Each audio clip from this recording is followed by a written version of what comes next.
Chapter 193. The latest chapter of this book is not finished yet. For more exciting content, please scan the QR code below to download the app. Novels are updated even faster. Millions of novels are free to read. Novels with content that cannot be found online are all available here. Gu Jinyu saw that her elder brother had given Gu Jiao something, and felt even more upset. She had given her brother so many gifts, but all she got in return was a word of thanks from him. Don't think that she didn't know that her birthday gift every year was prepared by concubine Ling. Her brother didn't even know what he gave her. Although she could not see what was in the box from her angle, how could something that her elder brother had personally chosen be bad? Gu Jinyu did not care about what was in the box. She cared about her elder brother's intentions. She was a girl who grew up in the countryside. She had neither looks nor talent. She even hit people at the slightest provocation. What did her elder brother see in her? Gu Jinyu did not go to meet with Yao Shi. She returned to the Marquis Fu alone, depressed. On the other side, the battle between the Ministry of Works and the Ministry of War finally came to an end. The Ministry of War had won, and the Minister of Works had been scolded badly by the Emperor. The Minister of Works was furious. When he returned to the Yamen, he called Marquis Gu over and questioned him on how he had handled the matter in the past. The Ministry of War said that they had looked for you many times. You used the excuse that you did not believe them? Marquis Gu refuted. There were not many times. At first, he did not explain clearly and only wanted me to rush out such a large batch of weapons within a month. At that time, it was almost the end of the year. The Ministry of Works had many things to do. I really could not rush it. The previous dynasty's weapons manufacturing was not under the jurisdiction of the Ministry of Works. After the start of the current dynasty, the responsibilities of the 6 ministries were redistributed. The Ministry of Works had changed the most. The Ministry of Works suddenly had many things to do. However, their salaries did not increase and their status did not increase. They could be said to be the leader of the 6 ministries. Minister Zhao knew that Marquis Gu was not lying. The Ministry of Works was in charge of the entire Zhao country's fields, irrigation, civil works, transportation, government-run industries, including but not limited to weapons manufacturing. Once the end of the year came, they would be so busy that they would have to split into 3 or 4 people. But what was he angry about? Marquis Gu did not investigate and insisted that the commoners could not have better wind-blowing technology than the imperial court. In the end, the commoners had it and the Ministry of War had brought it back. Now the entire Ministry of Works had to go to the Ministry of War to learn how to blow air. Was this something a human would do? Would he still have any face left? On the way back from the imperial court, he was almost laughed to death by his colleagues. I don't even know if I should call you stupid or arrogant. Minister Zhao was fuming with rage. Marquis Gu pursed his lips and said, "If you were here, would you believe it?" Minister Zhao choked. Marquis Gu had an expression of "I knew it." See who dares to believe it. Why wouldn't I believe it? Who didn't know how to give advice after the fact? Minister Zhao said seriously, "You didn't tell me at that time. If you did, I would have sent someone to the county to invite him over." Marquis Gu looked up at the sky. Go on. Zhao Shangshu. The old Marquis had lived a valiant life. How could he give birth to such a naive son? But then again, he really didn't dare to believe it. When the Minister of War had told him about the civil wind-blowing technique, he had scoffed. That old man, the Minister of War, was also very bad. The piston bellows were clearly on the way, but he just didn't tell him. He had thought that the Ministry of War was bragging about it, so he didn't hesitate to ridicule him and say many harsh words. Now every word was slapping his own face. Minister Zhao asked, "I heard that it was invented by a 14 or 15-year-old girl. Weren't you in the county at that time? Have you heard of such a girl?" There were many girls in the county, and he had one at home. Unfortunately, she was born to be his nemesis. What's wrong? Do you know her? Minister Zhao saw that Marquis Gu's expression had suddenly become serious and asked. Marquis Gu waved his hand and said, "There are many 14-year-old girls. It can't be that girl randomly." Minister Zhao nodded. "That's true. But I heard from the people in the smithy that she is a little farmer's girl. Our Ministry of Works suffered a great loss this time. If we can find her, we will definitely be able to regain our face in front of His Majesty. A little farmer's girl in the county? It can't really be that girl, right? Marquis Gu quickly shook his head decisively.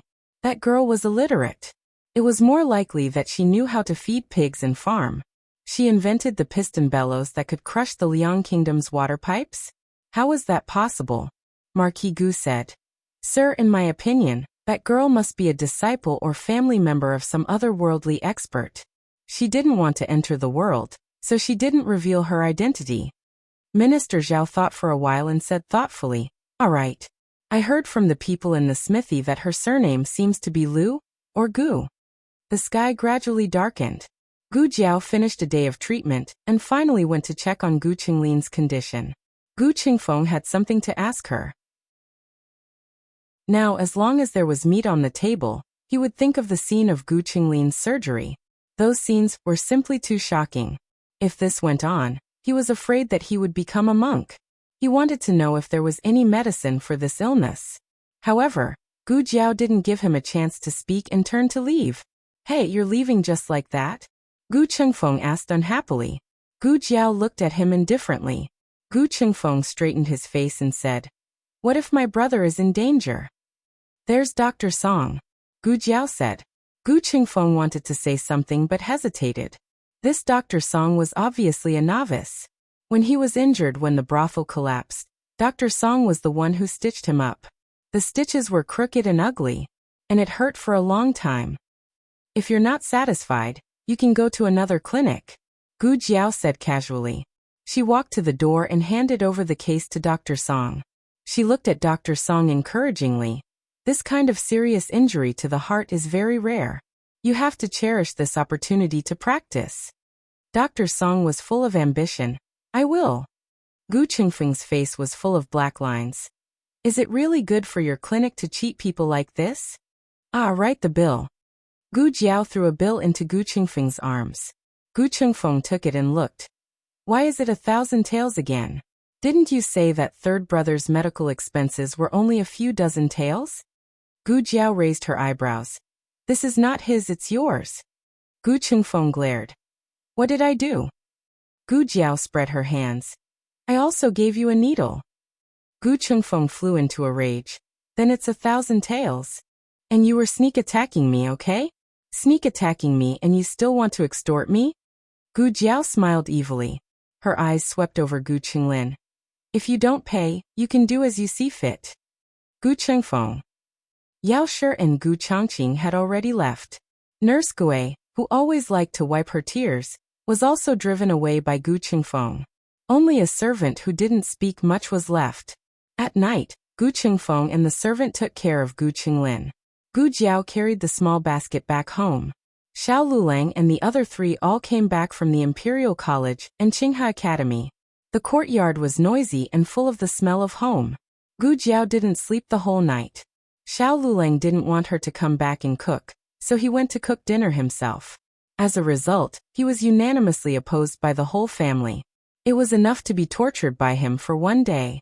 If he came again, they really wouldn't be able to see the sun tomorrow. Fortunately, the old chancellor was at home today. Old Madam raised the kitchen knife and chased him over. Gu Jiao first put the small basket back in the east room, and then went to the backyard. Jiao Jiao Jiao Jiao. Little Jing Kong ran over and raised his little head to look at Gu Jiao cutely. One day apart feels like 3 years, Jiao Jiao. We haven't seen each other for 3 years. I miss you so much. The corner of Gu Jiao's mouth twitched. Where did he learn to say such vulgar words of love? Jiao Jiao, did you miss me? Little Jing Kong continued to act cutely. Yes. Gu Jiao patted his little bald head. Oh, he grew some more hair. Little Jing Kong pulled Gu Jiao's hand. Jiao Jiao, did you carry me over last night? Did you miss me so much that you broke? Gu Jiao glanced at Xiao Lulang who was chopping firewood in the courtyard and nodded to little Jing Kong. And yes. Little Jing Kong proudly raised his little chin. I knew it. He thought of something and pulled Gu Jiao to a small basin. He pointed at the small fish in the basin and said, Jiao Jiao, look, my good friend gave it to me. You have a good friend? Gu Jiao was surprised. Little Jing Kong was not a very sociable child. She had never heard of him having any friends. She's from the class next door. Her name is Su Kanji. Kanji as in kanji, Little Jing Kong said. Gu Jiao was a little surprised that he actually made friends with someone from the class next door. She and Xiao Lulang had always been worried that Little Jing Kong was too precocious and would not be able to play with his peers. Moreover, there was a gap between him and the adults. In the long run, it was inevitable that he would be isolated. Little Jing Kong showed off his small fish. Is it beautiful? Gu Jiao went against her conscience and said, Yes, it's quite beautiful. What kind of fish is it? She had never seen such an ugly fish. Little Jing Kong said seriously. Little Su said that they are piranhas. Gu Jiao's little body trembled. What kind of children were they? Why were they so cruel? I thought that you could be like a normal child and make friends with a normal child. I was really naive. Little Jing Kong's sense of beauty was not the same as that of normal people. His sense of beauty was influenced by his master. Then he also influenced the few little monks in the temple. For example, the red birthmark that most people could not accept happened to be on Little Jing Kong. And the few little monks' sense of beauty, these few fish were the same. Not only did they look obedient, but their eyes were also fierce. However, there was a piece of golden fish scale on top of their heads that shone under the sun. Little Jing Kong was fascinated by them. Little Jing Kong took the initiative to talk to a child in the Imperial College for the first time, because of these few beautiful fish. Of course, they were not piranhas. It was just a child's boast. They were just ordinary freshwater fish. However, they were not a species from Zhao country. They were transported from Liang country, which was far away. They were very precious. Of course, Little Su did not say these things because he did not understand. Jiao Jiao, can I raise them? Little Jing Kong asked Gu Jiao. He was a sensible and polite child. Before raising pets, he would ask for Jiao Jiao's permission first. Gu Jiao nodded. Yes, but you have to feed them and change their water by yourself. Also, we don't have any experience in raising fish, so we can't help you in this aspect. Okay. Little Jing Kong nodded obediently. Jiao Jiao, don't worry. I will ask Little Su for more advice. I will definitely raise them until they are fat. Then, when I grow up, I can eat them. Gu Jiao. So you raise fish to eat them? The little birds that were jumping around in the yard suddenly stopped making any noise. At night, Gu Yan, who worked for Little Jing Kong, went to the chicken coop to feed the 7 chickens. However, he found that they were all on a hunger strike. Gu Yan. There were 6 dishes and 1 soup for dinner. The children in the family were all at the age of growing up. The old chancellor prepared enough portions for Little Jing Kong. He had a big appetite, but he did not grow taller. It was also worrying. The old chancellor's cooking successfully wiped away the shadow brought by Xiao Liulang's breakfast. The whole family was full. After dinner, the old madam asked about the situation of the day as usual. Gu Jiao and Xiao Lulang did not mention anything about Gu Qinglin's visit. The two of them did not think that Gu Qinglin was worthy of their family discussion time at the dinner table. Except for Little Jing Kong making a new friend in the Imperial College, nothing new happened to the rest of the family. However, Xiao Lulang, who was always silent at the family meeting, spoke for the first time. There is a carpenter master near the Imperial College who wants to take in apprentices. Tomorrow the Imperial College and Qinghe Academy will have a weekend break.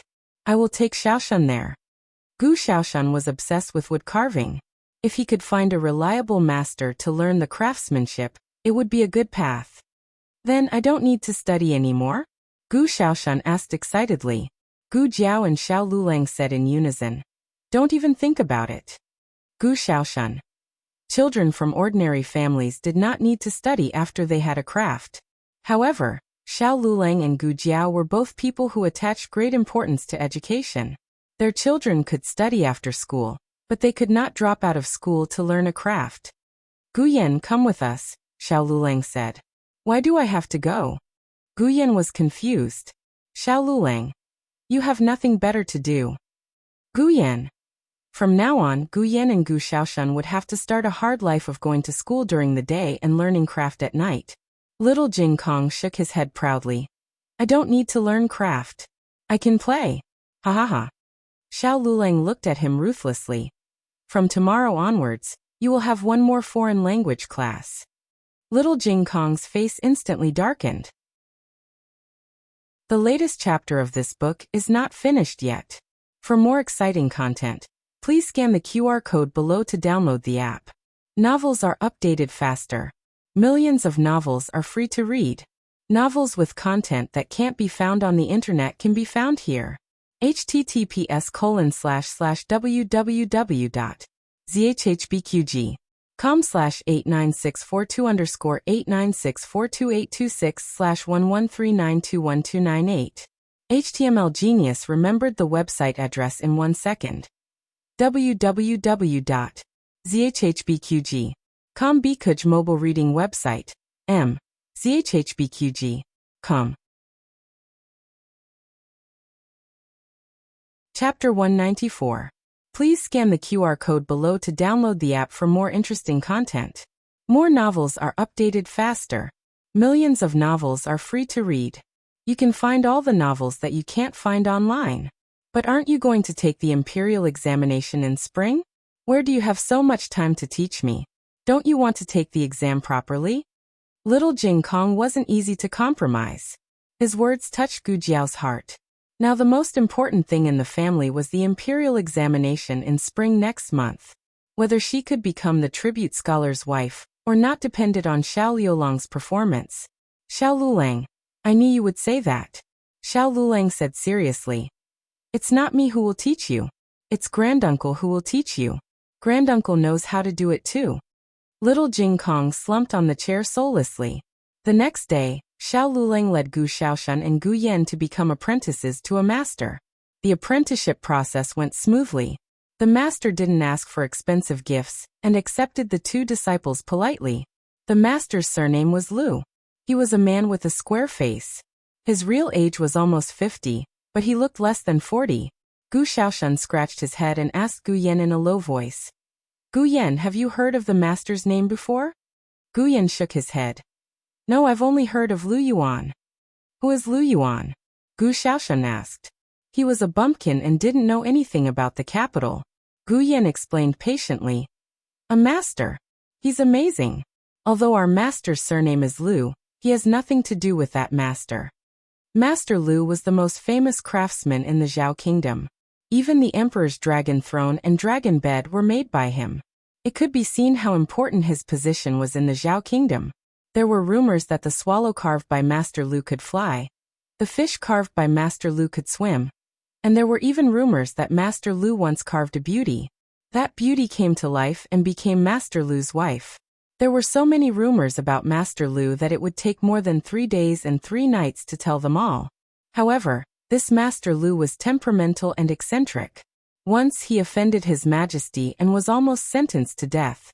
After that, Master Lu went into seclusion and no longer accepted any business from the imperial court. There were also people who said that Master Lu had changed his name and continued working as a carpenter in another place. Nowadays, many people on the market boasted that they were selling Master Lu's works. As the two of them were talking in the courtyard, a woman wearing a cotton dress came out with a basket of salted vegetables. Just by looking at her figure, this woman could be said to be graceful. But when they looked at her face, both of them were a little startled. It was a face that had been disfigured. Unlike the smooth birthmark on Gu Jiao's face, this face was covered with crisscross scars. It was hideous and frightening. A timid person would have been scared away on the spot. The two of them, however, did not move. They stared at each other for a long time without losing their composure. Gu Jiao was often looked down upon because of her disfigured face. Gu Yan and Gu Xiaoshan would not treat others like this. Who are you? Gu Yan asked. His eyes were clear, without a trace of fear or disdain. The woman smiled. Ordinary people would feel warm when they smiled, but she was different. When she smiled, all the scars on her face moved, making her look even more hideous and frightening. She said, You're his new disciples, right? I'm your master's wife. So she was their master's wife. Seeing that she didn't seem to be lying, the two of them cupped their hands and bowed to her. Master's wife. The woman didn't say yes or no. She only smiled faintly. She put the basket of salted vegetables on the shelf to dry, then turned around and went into the room. Gu Yan was even more certain that this craftsman surnamed Lu was not Master Lu. Master Lu's wife was a great beauty.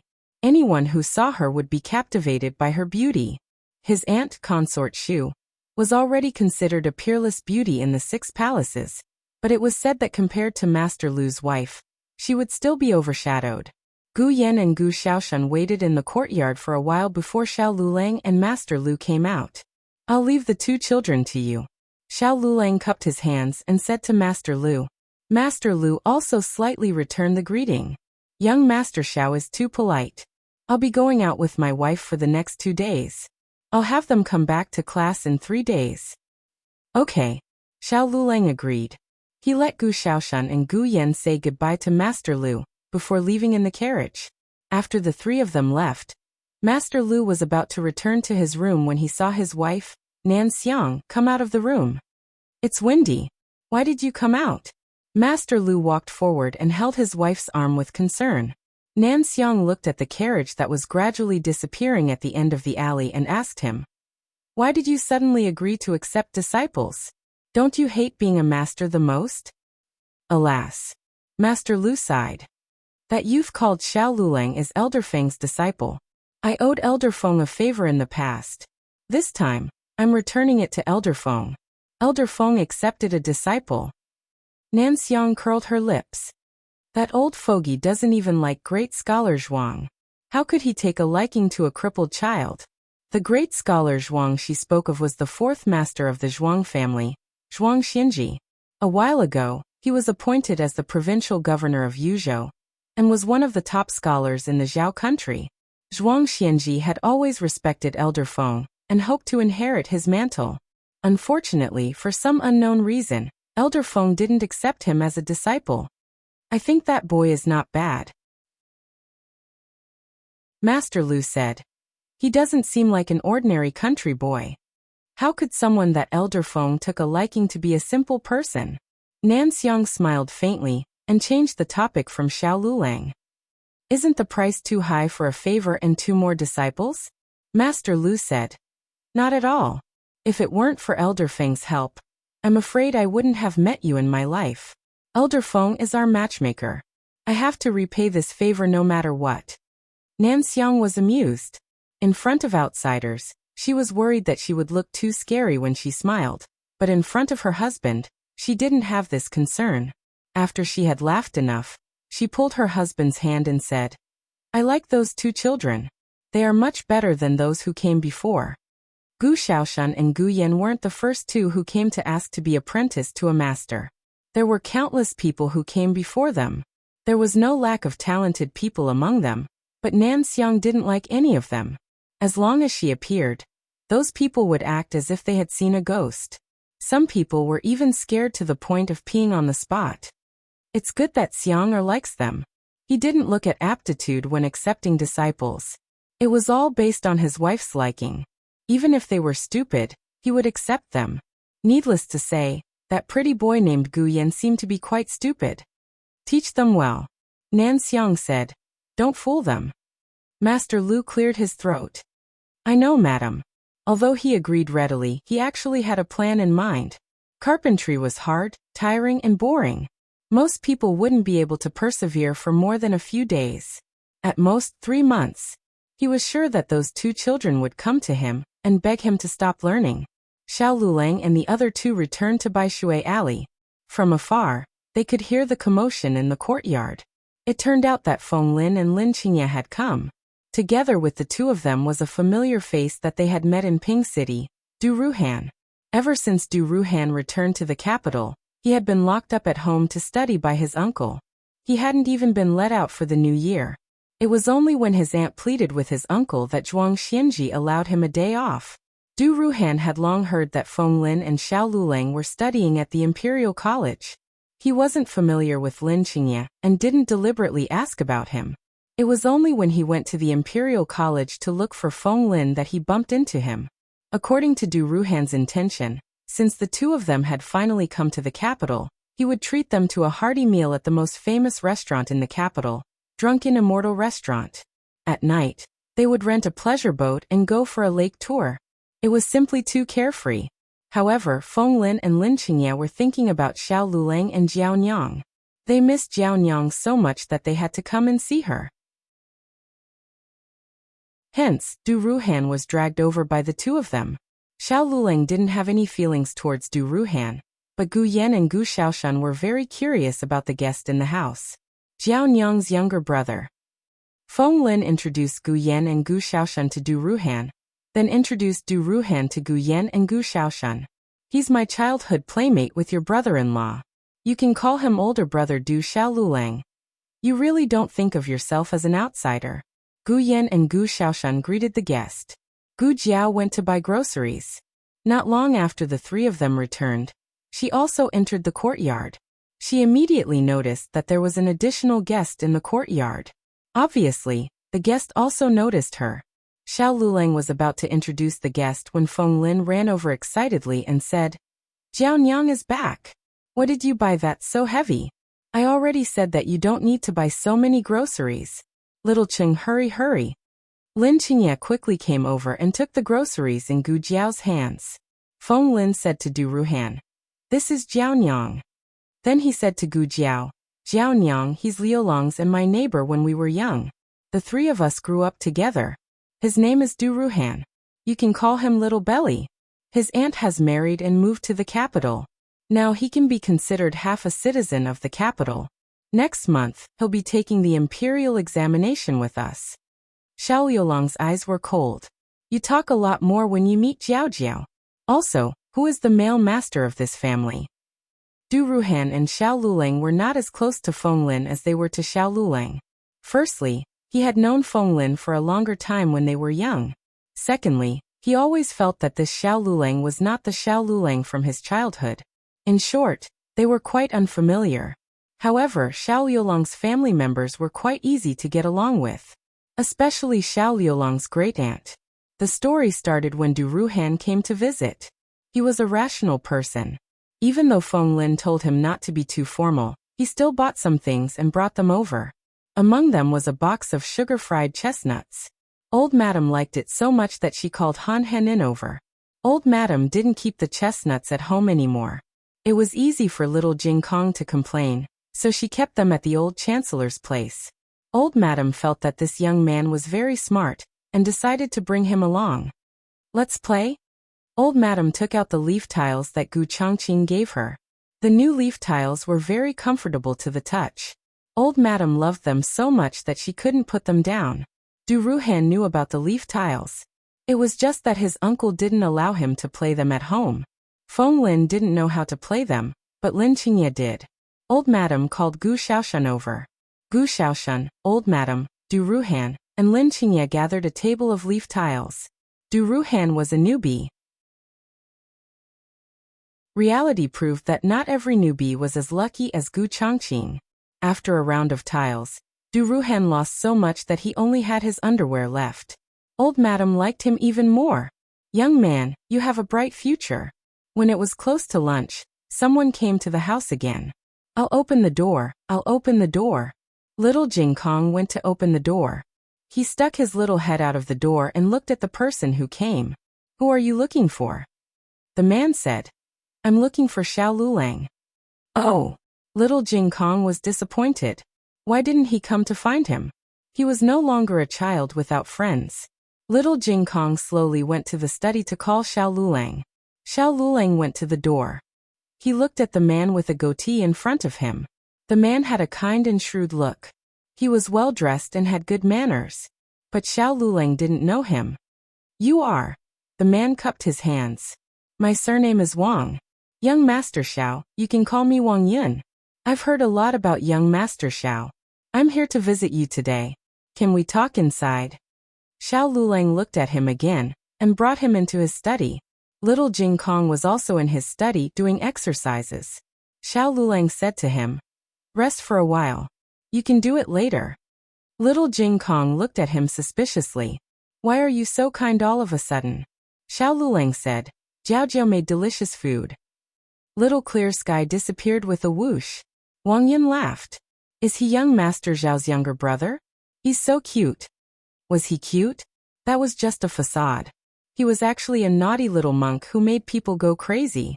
Xiao Lulang didn't want to ridicule the little monk in front of outsiders. He asked lightly, I wonder why Master Wang is here? Wang Yin didn't expect Xiao Lulang to be so direct. He was surprised and said with a smile, I'm here today to discuss something important with young Master Xiao. Xiao Lulang asked, about the imperial examination in spring? Wang Yin was surprised again and said with a smile, young Master Xiao is really smart. You even guessed this. Recently, many people had come to see Xiao Lulang about the imperial examination in spring. However, most of them came to the imperial college. Wang Yin was the only one who came to see him. Xiao Lulang said bluntly, I don't have the energy to tutor others, nor do I have the energy to guess the questions and write articles. There were only two kinds of people who came looking for Xiao Lulang. One was like Lin Qingye and Feng Lin, who were down to earth, asking for advice. The other was to ask the teachers to place a bet on the topic, and let Xiao Lulang write an article according to the topic and sell it to them. Xiao Lulang rejected them all. Wang Yin lowered his eyes and laughed. He flicked his wide sleeves and said, I'm not here to ask young Master Xiao to tutor my young master, nor am I here to buy young Master Zhao's essay. I want to ask young Master Xiao to, he said the last two words. The latest chapter of this book is not finished. For more exciting content, please scan the QR code below to download the app. Novels are updated faster. Millions of novels are free to read. Novels with connotations that can't be found online are available here. https://www.zhbqg.com/89642_89642/113918200. HTML Genius remembered the website address in 1 second. www.zhbqg.com Biku Pavilion Mobile Reading Website. zhbqg.com. Chapter 195. Please scan the QR code below to download the app for more exciting content. Novels are updated faster. Millions of novels are free to read. Novels with inner content that can't be found on the internet are available here. Jiao Jiao. Little Jing Kong ran into the kitchen with his short legs. Gu Jiao was cutting vegetables. She looked up at him and asked, What's wrong? Little Jing Kong grabbed his little bald head and asked in confusion, What do you mean by taking the exam? Gu Jiao stopped cutting vegetables. Little Jing Kong said, I just heard the guest who came to our house talking to brother-in-law. He asked brother-in-law to take the exam. Does that mean taking the exam with them? Like taking brother Feng Lin and brother Lin Qingye? Gu Jiao's eyes turned cold. She put the kitchen knife on the chopping board, took off her apron and walked out of the kitchen. In the study room, Xiao Lulang looked at Wang Yin indifferently. Wang Yin smiled and said, Isn't it too abrupt for me to say that? Young Master Xiao might not be able to accept it in a short time, but you will understand after I analyze it with you. I know more or less about young Master Zhao's situation. You came from the county and became a live-in son-in-law of a farmer's family. With such a family background, you can enter the Imperial College as a top scorer. I believe that young Master Xiao has put in a lot of effort in private. I admire young Master Zhao's ability, and I also believe that young Master Xiao can become a tribute scholar. There was usually a but in his words. Sure enough, Wang Yin continued. However, it won't be easy for young Master Xiao to become a grand scholar. The general examination will be conducted by the examiners. They will only look at the exam papers and not the candidates. After becoming a tribute scholar, His Majesty will hold the court examination personally. All the candidates will sit in front of His Majesty, and His Majesty will see their faces. He was talking about their faces, but his gaze fell on Xiao Liulang's legs. The meaning was obvious. How could His Majesty choose a cripple as the official jinshi? There were a total of 3 lists for grand scholars. The top 3 of the first list were the Zhuangyuan, and the Tanhua, and were bestowed with the title of grand scholar. The second list ranged from the fourth to a certain number. They were called the two lists, and were also part of the official Grand Scholar list. They were bestowed with the title of Grand Scholar. The rest were called the three lists. The emphasis on the word same already indicated that he was different from a Grand Scholar. Although the current dynasty relaxed the requirements for the imperial examinations compared to the previous dynasty, none of the Grand Scholars who passed the imperial examinations had a handicapped appearance or body. Wasn't that obvious enough? Wang Yun smiled faintly. However, you won't be able to pass the imperial exam.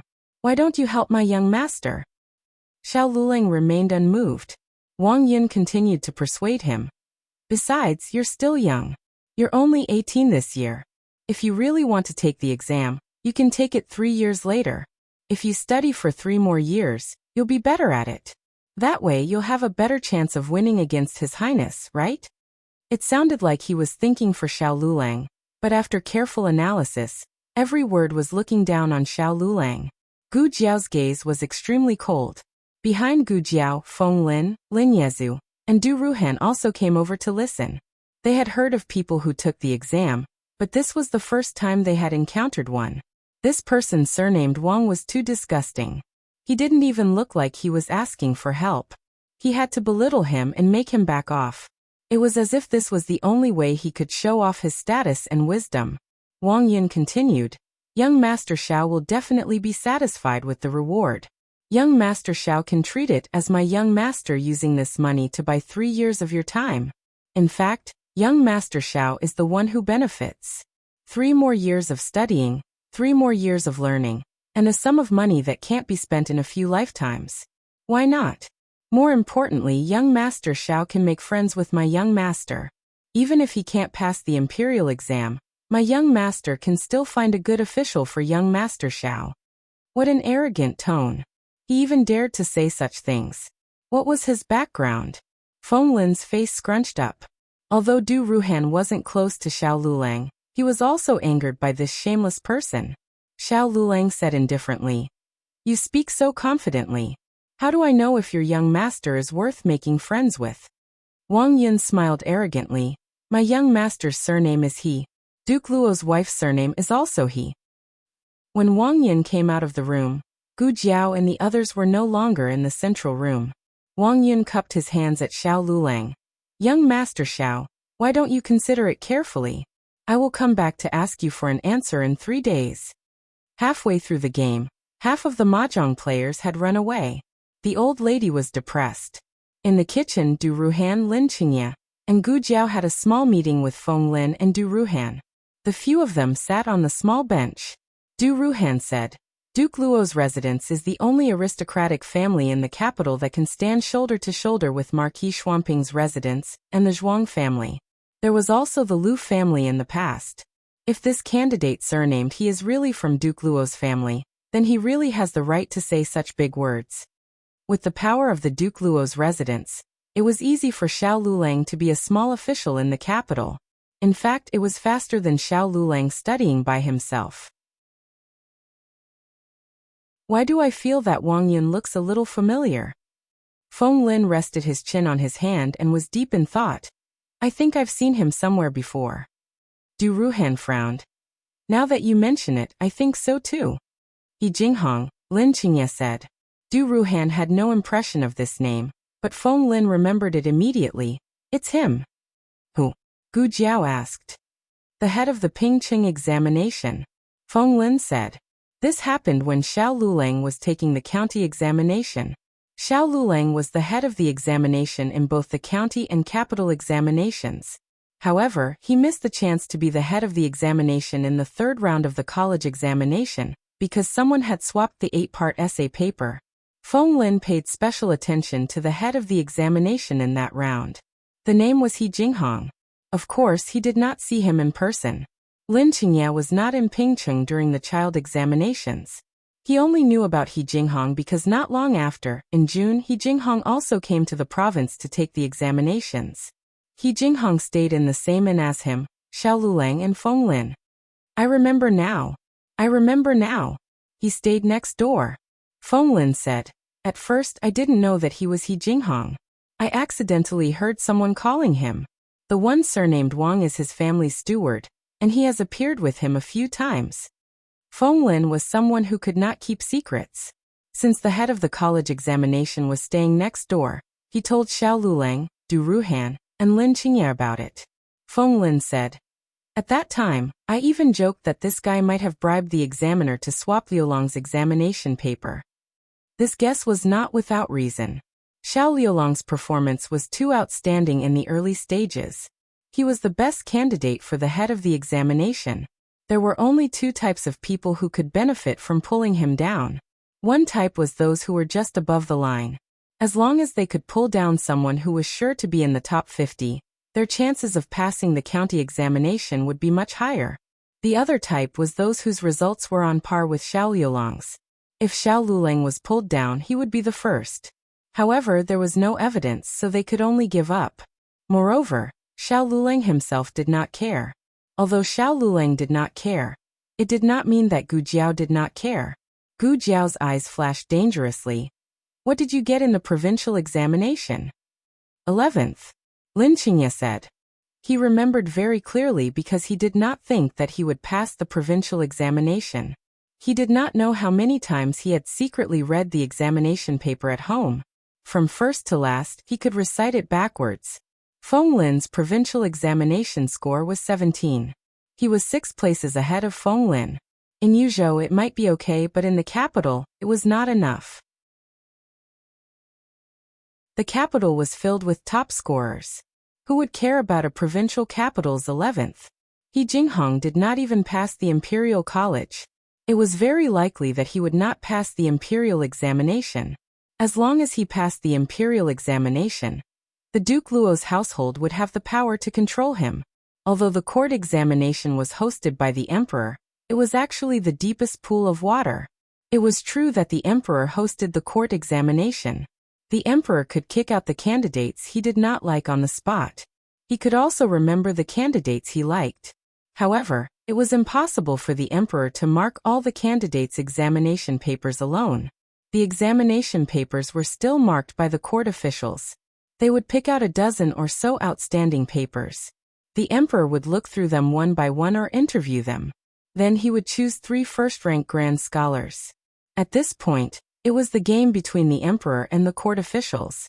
Among the dozen or so candidates, there were bound to be candidates from the major powers. There would also be candidates that the emperor had his eyes on. If the emperor wanted to protect his own people, he had to tolerate the court officials' people.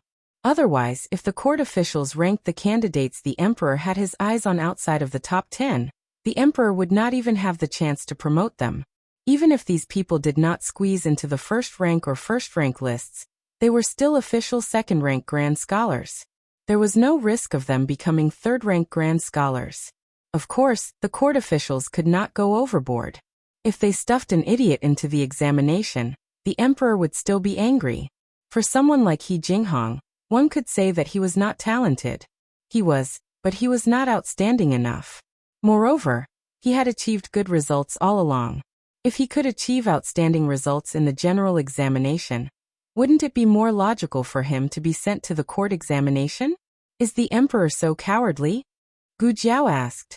Du Ruhan sighed. In the past, Empress Dowager Zhuang was the one who ruled from behind the curtains. The power of the court was in the hands of her brother, Grand Tutor Zhuang. This year, the situation might change slightly. After all, Empress Dowager Zhuang is ill, and has gone to the temporary imperial residence to recuperate. The power of the Zhuang family is not as strong as it used to be. However, it is also because of this that the various powers have to seize this opportunity. Otherwise, once the emperor takes back all the power, it will be difficult for them to control the court examination. Feng Lin and the other two spent a happy day in Baishui Alley. Du Ruhan lost so badly that he lost all his allowance for the next month. The old woman happily counted the money in her room. Feng Lin and the other two bid farewell. Before they left, the 3 of them looked at Xiao Lulang strangely. Xiao Lulang frowned. "What's wrong?" The 3 of them shook their heads. "Nothing, nothing." Since Jiao Nyang asked them to pretend that they did not know anything, then they did not know anything. The three of them got on Lin Qingye's carriage and left. He turned around and entered the courtyard, only to find Gu Jiao coming out. "It's so late, are you going out?" he asked. Gu Jiao said, "Oh, I'm going to the medical center." Xiao Lulang and the other three were on vacation. The second boss also gave Gu Jiao a day off, so that she could accompany her family at home. So, according to reason, she didn't need to go to the medical center. And even if she went, she never went empty-handed. She would always bring her own small basket with her small medicine box inside. Xiao Lulang looked at her deeply. Xiao Lulang misunderstood Gu Jiao. She really went to the medical center to see how Gu Qinglin was doing. She already took out Gu Qinglin's medicine and gave it to Dr. Song, so it didn't matter if she didn't bring her medicine box. Gu Jiao swore that she didn't want to find trouble with He Jinghong. She still didn't know where He Jinghong lived. But she didn't know if her luck was too good today. But when she came out of the medical center after seeing Gu Qinglin, she bumped into a group of birds. "Young master, the parrot you wanted is here." A peddler handed a birdcage in front of a noble young master. He removed the cloth covering the birdcage and said, "I spent a lot of money to get this. At first, the other person didn't want to sell it, but I spent a lot of effort to convince her. My aunt likes to raise birds," the noble young master said. The peddler smiled and said, "I'm not bragging, but young master, you can't find a smarter parrot in the capital. The duke's wife will definitely like it." The noble young master was very satisfied. He threw a money bag to the peddler and ordered his attendants to take the birdcage. Then he turned around and walked into the alley. His surname was He, and his aunt was the duke's wife. The characteristics were too obvious. Gu Jiao couldn't ignore it even if she wanted to. "I didn't want to find you. You came to me yourself, right?" Gu Jiao followed him. Young master, he personally brought the birdcage over. As he walked, he thought about his aunt's expression when she was amused by the parrot. His mood was very good. He entered an alley. 7 or 8 attendants followed closely behind him. Originally, they were following him well, but unexpectedly, Shua. One was missing. Shua. Another one was missing. Young master, he turned around to take a look. He faintly felt that something was wrong, but the alley was narrow. After a while, he didn't notice that there were fewer people. Shua, shua, shua. When he turned around again, there was only one attendant left behind him. That attendant's eyes were wide open, and his face was filled with fear. Young master, he was shocked. "What happened to you?" The attendant fell down with a thump. Gu Jiao appeared in front of young master He. She was wearing a narrow-sleeved green robe. Her hair was as black as ink. She used the white jade hairpin Xiao Lulang gave her to tie it into a single bun on her head. Her black hair was like satin, flowing naturally in the cold wind. Her eyes were cold and revealed a trace of disdain. "He Jinghong," she said. Young master, he blocked the birdcage in front of him. "Who are you? How do you know my name?" Gu Jiao said bluntly, "I heard that you cheated in the college entrance exam." Young master, his eyes flashed. "What nonsense are you talking about? I didn't." It seemed like there was. There was no need to talk nonsense. Gu Jiao sized him up and her eyes fell on his legs. She was thinking about whether to break his legs so that he wouldn't be able to crawl to the exam venue, or break his arms to take revenge for Xiao Liulong's college entrance exam. In the end, He Jinghong hugged the birdcage and ran away without saying anything. Gu Jiao didn't even bat an eyelid. She jumped up and stepped on the wall, jumping over his head. She turned around and gave a roundhouse kick, causing him to flip in the air and fall to the hard ground with a thump. The birdcage also fell to the ground and broke. The parrot that he spent a lot of money on flew away. Young master, he was a pampered aristocrat. When had he ever fallen like this? He felt as if his brain was about to scatter, and his internal organs were about to shift. Gu Jiao walked over calmly and looked down at him. She coldly grabbed his collar and lifted him up like she was picking up a little chick. But she suddenly felt that something was wrong. A black shadow fell by her feet. She followed the shadow and turned her head to look. Xiao Lulang had come to the alley and was standing at the entrance, looking at her without blinking, and He Jinghong in her hands. Gu Jiao's eyes rolled. She blinked and said innocently, "He fell. I helped him up." She paused and said with a serious face, I don't fight. Xiao Lulang. He Jinghong. You go back first. Xiao Lulang said to Gu Jiao. Oh. Gu Jiao gently let go of He Jinghong. She was especially gentle. Be careful, don't hit your head. He Jinghong was trembling all over. Gu Jiao left obediently. Xiao Lulang calmly reached out his hand to He Jinghong. He Jinghong looked at him in shock. He had been frightened by Gu Jiao just now. Now that he had calmed down, he remembered who Gu Jiao was. He and Xiao Lulang were both in the Imperial College. He paid close attention to Xiao Liulang's every move. Naturally, he had seen Gu Jiao, who always came to the Imperial College to pick him up after school. He Jinghong suddenly felt less afraid. A poor boy who didn't even dare to make a big fuss when someone else changed his exam papers. How dare he be so arrogant in front of him? Because of his disdain for Xiao Lulang, his disdain for Gu Jiao grew as well. He Jinghong grabbed Xiao Liulang's hand and stood up. He supported himself against the wall with one hand and covered his aching chest with the other. He said to Xiao Lulang fiercely, I'll remember this. That woman dared to treat him like this and let go of his expensive parrot. He wouldn't let her have it easy. Looking at He Jinghong's back, Xiao Lulang said calmly, Don't you want me to take the exam for you? He Jinghong stopped in his tracks. Xiao Lulang looked at him calmly. I'll take the exam for you and we'll forget about what happened today. He Jinghong turned to look at Xiao Lulang and narrowed his eyes suspiciously. Is that woman that important to you? Xiao Lulang. I have another condition. He Jinghong speak. Xiao Lulang said. You have to pay me the remuneration that Steward Wang promised me earlier. He Jinghong said mockingly. Ha, you hit me and you still want a remuneration.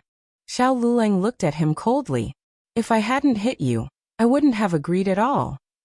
He Jinghong's eyes flashed and he carefully calculated in his mind. He had started to pay attention to Xiao Liulang's 8-legged essay ever since he saw the other in Ping City. From the provincial examination to the Imperial College, Xiao Liulang's performance had been impeccable. If Xiao Lulang could really take the exam for him, then he wouldn't have to worry about his exam results. Other than Royal Princeton, no one else could be better than Xiao Lulang. All right, I agree. He Jinghong raised his chin and said, Words are not proof. Xiao Lulang looked at a study not far away. You have to write a written pledge that as long as I take the tribute exam for you, you won't cause trouble for me and my family. He Jinghong frowned. You don't trust me? Xiao Lulang said honestly, That's right. You. He Jinghong choked. But to be honest, he did have the intention to settle accounts later. When Xiao Lulang took the exam for him, he would think of a way to deal with the two of them. Xiao Lulang continued. Not only do you have to write a pledge, you also have to swear to the heavens that if anything happens to me and my family in the capital, it will be on your head. He Jinghong pointed at his nose and said, Don't go overboard. If you go out and bump into something, will it be on my head as well? Xiao Lulang made a sound of acknowledgement. That's right, it will be on your head. So do you agree or not? He Jinghong's teeth hurt. Only an idiot would agree. But the temptation of the tribute exam was too great. His aunt said that as long as he could pass the tribute exam, his uncle would have a way to make him a first or second ranking scholar. The Luo family only had one spot. His aunt told him to work hard and not lose to the other relatives. He Jinghong steeled his heart. Okay. No matter what, he had to agree first. Xiao Lulang and He Jinghong went to the study and asked for a quiet room. Xiao Lulang read and he wrote. The general content was that Xiao Lulang agreed to take the exam for him. The specific method was to write down the other person's name on the exam. Xiao Lulang promised to get him into the top 3, and he promised to pay Xiao Lulang 5,000 taels of silver as a reward.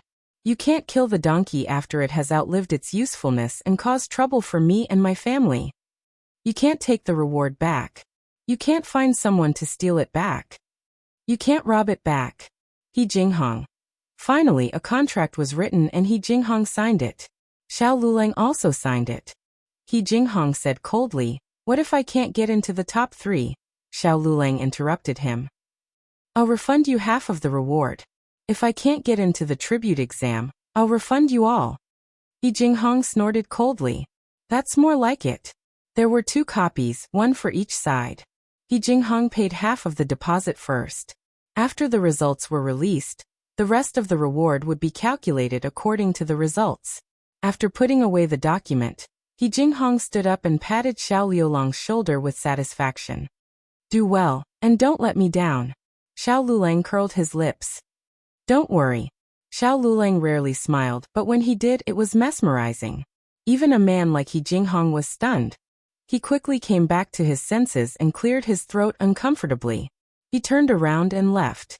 Xiao Lulang looked at the document in his hand, and his smile gradually turned cold. He turned around and went to the capital office. With a piece of paper, he reported He Jinghong to the court.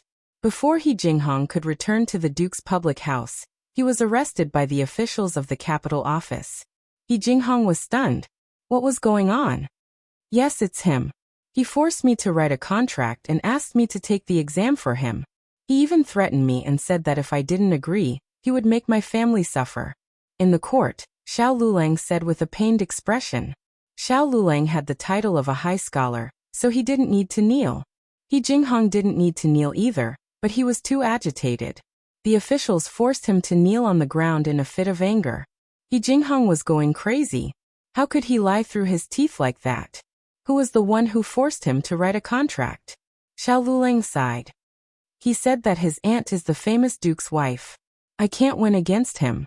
If I don't want to die, I should do as he says. Otherwise, he will kick me out of the Imperial College tomorrow. He Jinghong fumed. I didn't say that. Lord, don't listen to his nonsense. He was the one who made me write a contract. He was also the one who volunteered to take the exam for me. He set a trap for me. Xiao Lulang said. I have no grudge against you. Why would I set a trap for you? He Jinghong said angrily. Because your wife beat me. You were afraid that I would take revenge on her. So you agreed to take the exam for me. As soon as he said agreed, He Jinghong realized that he had said the wrong thing. Xiao Lulang said with a pained expression. Lord, this has nothing to do with my wife. My wife has never seen him. I don't know who he offended. He actually dared to throw dirty water on my wife's head, and use this to threaten me. The capital governor had seen a lot of scams like this. He called He Jinghong's servants over. In the end, no one knew that they had seen Gu Jiao. He Jinghong was a scammer. The capital governor asked, Do you have any other witnesses? No. Yes. The two of them said in unison. The capital governor looked at the two of them and frowned. Xiao Lulang, you said there are witnesses. Where is the witness? Xiao Lulang said. In Lord Zhuang's residence. The capital governor's heart skipped a beat. Which Lord Zhuang? Xiao Lulang said seriously. Fourth son of Grand Tutor Zhuang, Zhuang Xianji. Damn, the Zhuang family was involved. The capital governor broke out in cold sweat. He had to take this case seriously. Who is the witness you are talking about? Lord Zhuang's nephew Du Ruhan. Xiao Lulang decisively sold Du Ruhan out. Fenglin and Lin Qingye only knew that Du Ruhan had an uncle in the capital, but they didn't know who his uncle was. Xiao Lulang knew because he saw Du Ruhan and Zhuang Xianji enter the governor's residence together. Du Ruhan even called Zhuang Xianji his uncle. Zhuang Xianji was the son of Grand Tutor Zhuang. The father and son had different political views, so Zhuang Xianji left the residence. Zhuang Xianji wasn't in the residence, so Du Ruhan came alone. The capital governor said seriously. Top scorer Xiao said that high scholar he threatened top scorer Xiao and asked him to take the exam for him. He also said that you are the witness. Is this true? Du Ruhan glanced at Xiao Lulang. This kid hid it well. He had already found out that they were eavesdropping on him. Yes. Du Ruhan told him about how Wang Yin had threatened Xiao Lulang. He Jinghong's face turned pale. You are lying. Du Ruhan rolled his eyes. Whether I am lying or not, won't Lord Zhuang check? Who are you to say such things? He looked at the capital governor. If Lord Zhuang doesn't believe me, you can send someone to ask around. Many of the neighbors have seen his servant coming. The capital governor really did send someone to ask around. The result was that Wang Yin had indeed been to Xiao Liulang's house. He Jinghong refuted, Lord Zhuang. Don't believe his side of the story. Why would he be at Xiao Liulang's house? They clearly know each other. They are in cahoots. Xiao Lulang sighed helplessly. If they know each other, then they are in cahoots. Young master, he even knows the Duke. Could it be that young master He's actions were instructed by the Duke? This accusation was false. The capital magistrate almost fell off his chair. Yi Jinghong also choked. He felt that Xiao Lulang was twisting words and forcing logic, but he had no way to refute it. There were witnesses and evidence.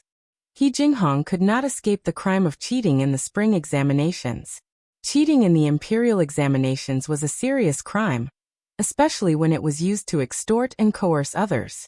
The crime was especially serious.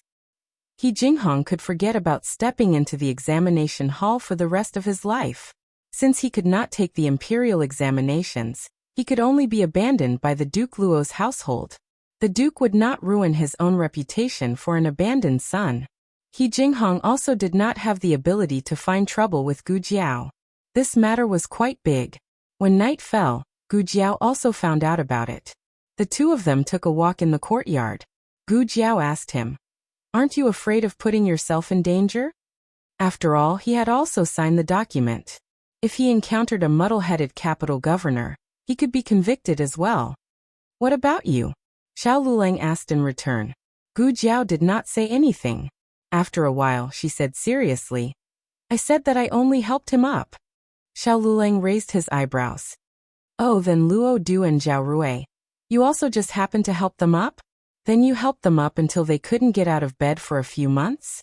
Gu Jiao defended her position. "I only helped them up." Xiao Lulang laughed softly. This was the first time Gu Jiao saw him laugh like this. So he knew how to laugh, and he looked so good when he laughed. What was that saying? Her brother's smile was not a smile, it was a poison that stole people's soul. Gu Jiao's mind suddenly flashed a thought. This man in the future can only smile for her. In the blink of an eye, it was February. The spring imperial examination was coming. Last year, during the autumn imperial examination, Xiao Lulang and his party encountered the hottest provincial examination. This year, unfortunately, there was no spring, only a rare cold. In the capital in February, the north wind blew. On the 5th day of the lunar month, there was a snowfall. The people who fell into the frozen lake during the cable bridge accident did not get sick. Instead, they fell sick in the cold. The business of the medical hall suddenly improved a lot. Gu Jiao let Dr. Song and the others make the medicine into pills. It was convenient to carry around. Even if they had to take the exam, they could continue to take the medicine. The exam was divided into 3 parts. The first part tested the 4 books and 5 classics. The second part tested the 8-part essay. The third part tested the policy. The content and process of the exam was similar to the provincial examination.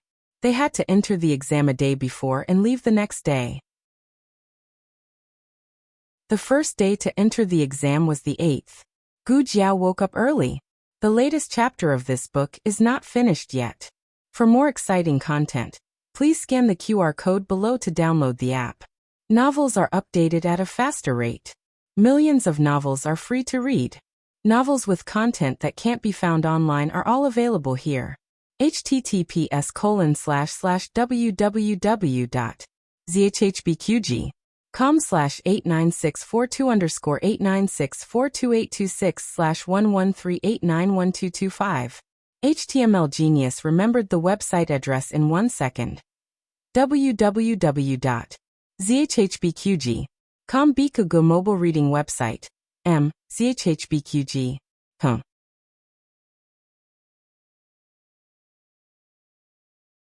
Chapter 196. The latest chapter of this book is not finished yet. For more exciting content, please scan the QR code below to download the app.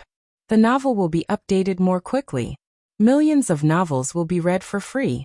Novels with content that can't be found on the internet can be found here. It snowed at night.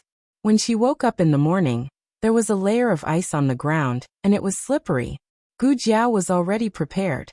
She spread the sand that she had collected a few days ago on the ground of the corridor and courtyard. She opened the courtyard door and wanted to spread the sand in the alley. However, she saw that everything in the alley was already paved. There was ash and straw mats. Gu Jiao was wondering what was going on when a neighbor opened the courtyard door not far away.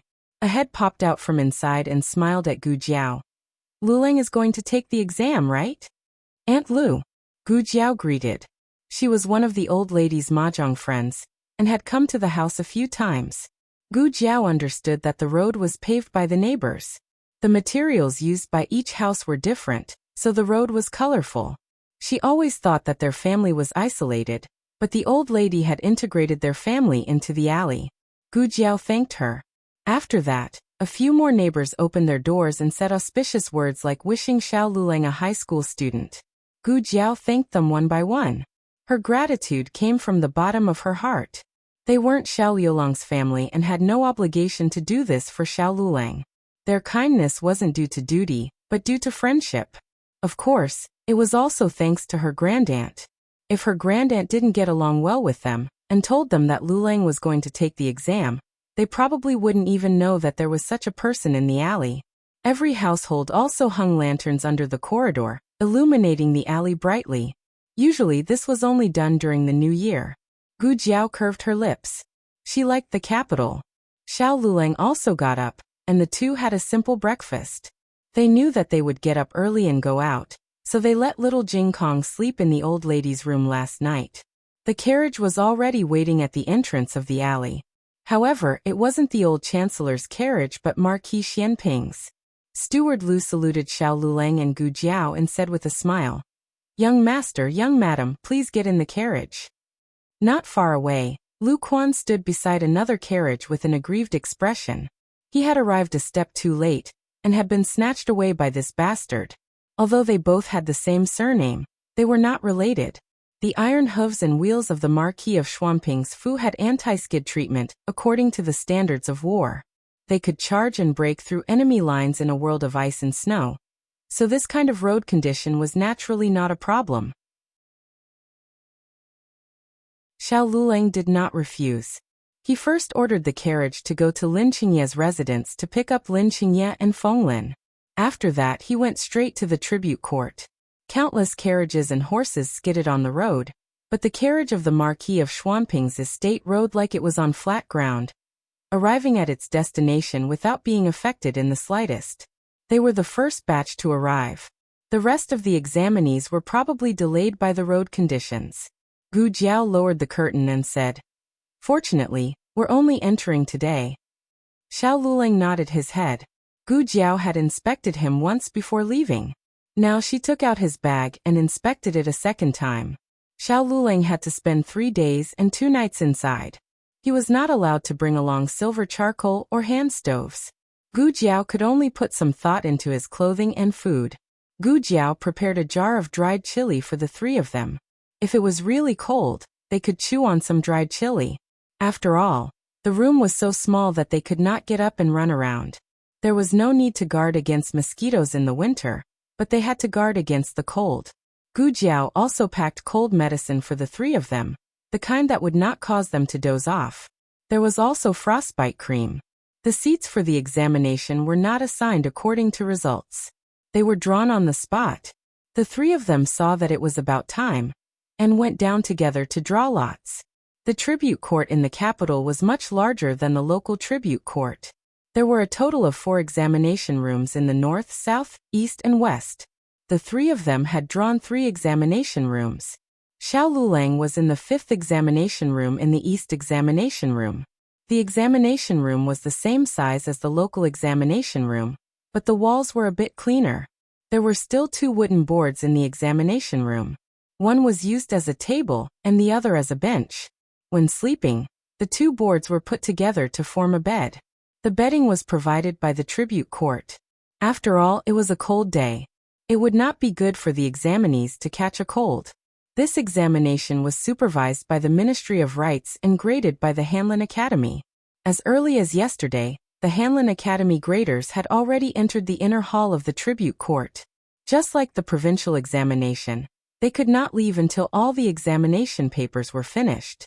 Not long after Xiao Lulang and the other 2 entered the tribute court, other examinees arrived one after another.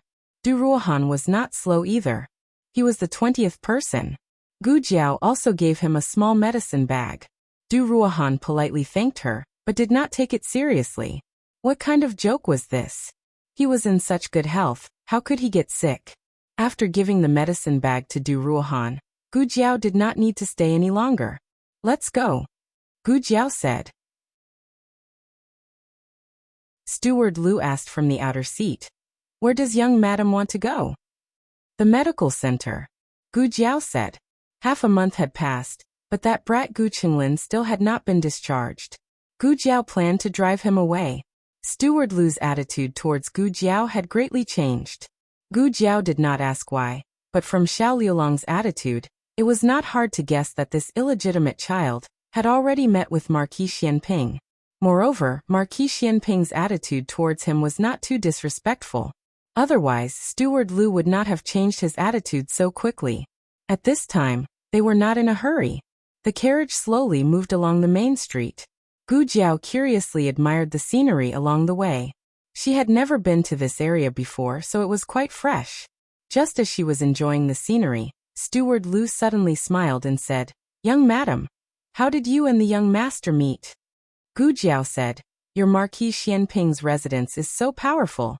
Don't you know how to check it yourself? Of course we did. Didn't we need to verify it with you?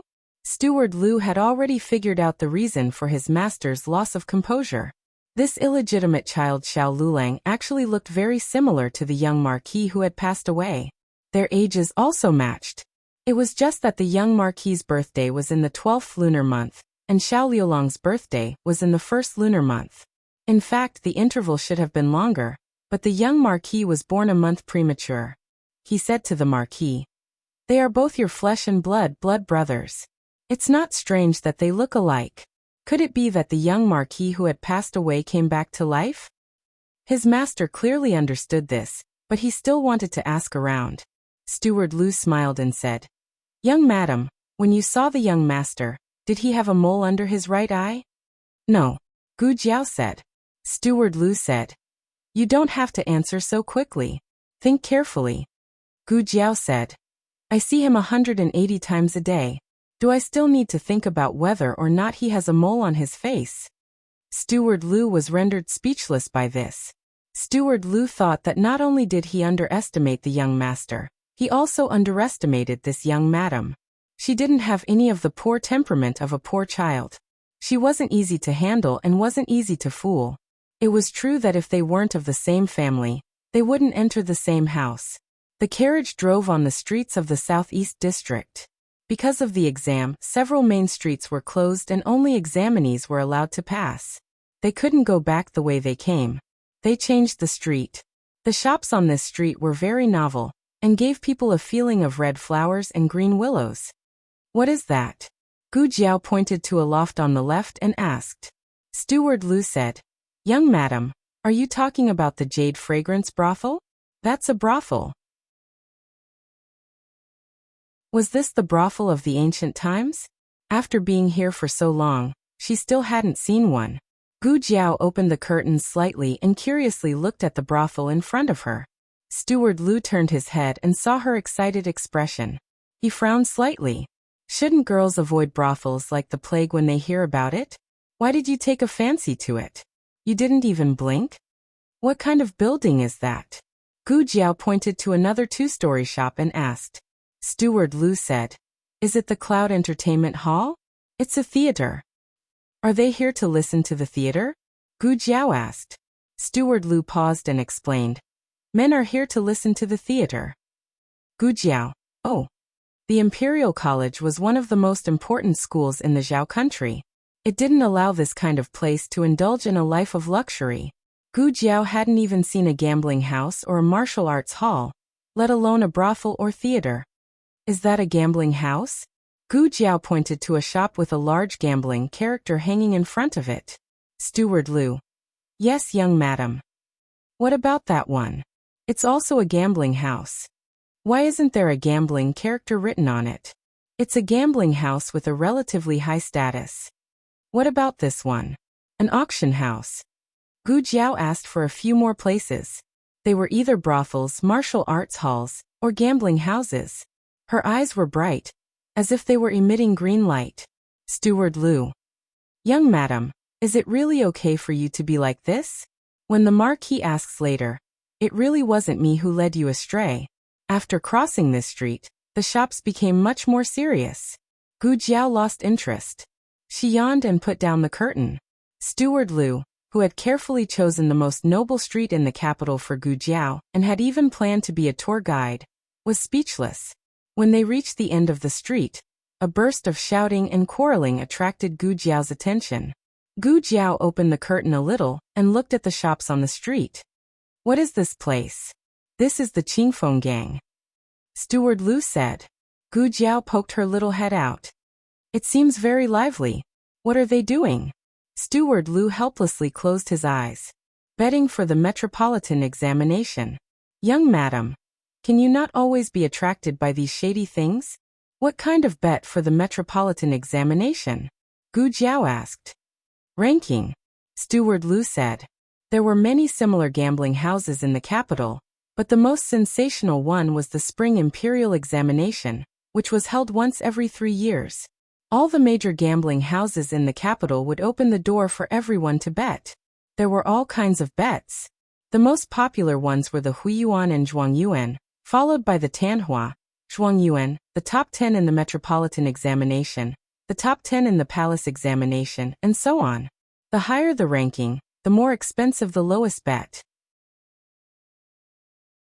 For example, the lowest bet for the top 10 in the Metropolitan Examination was 10 copper coins.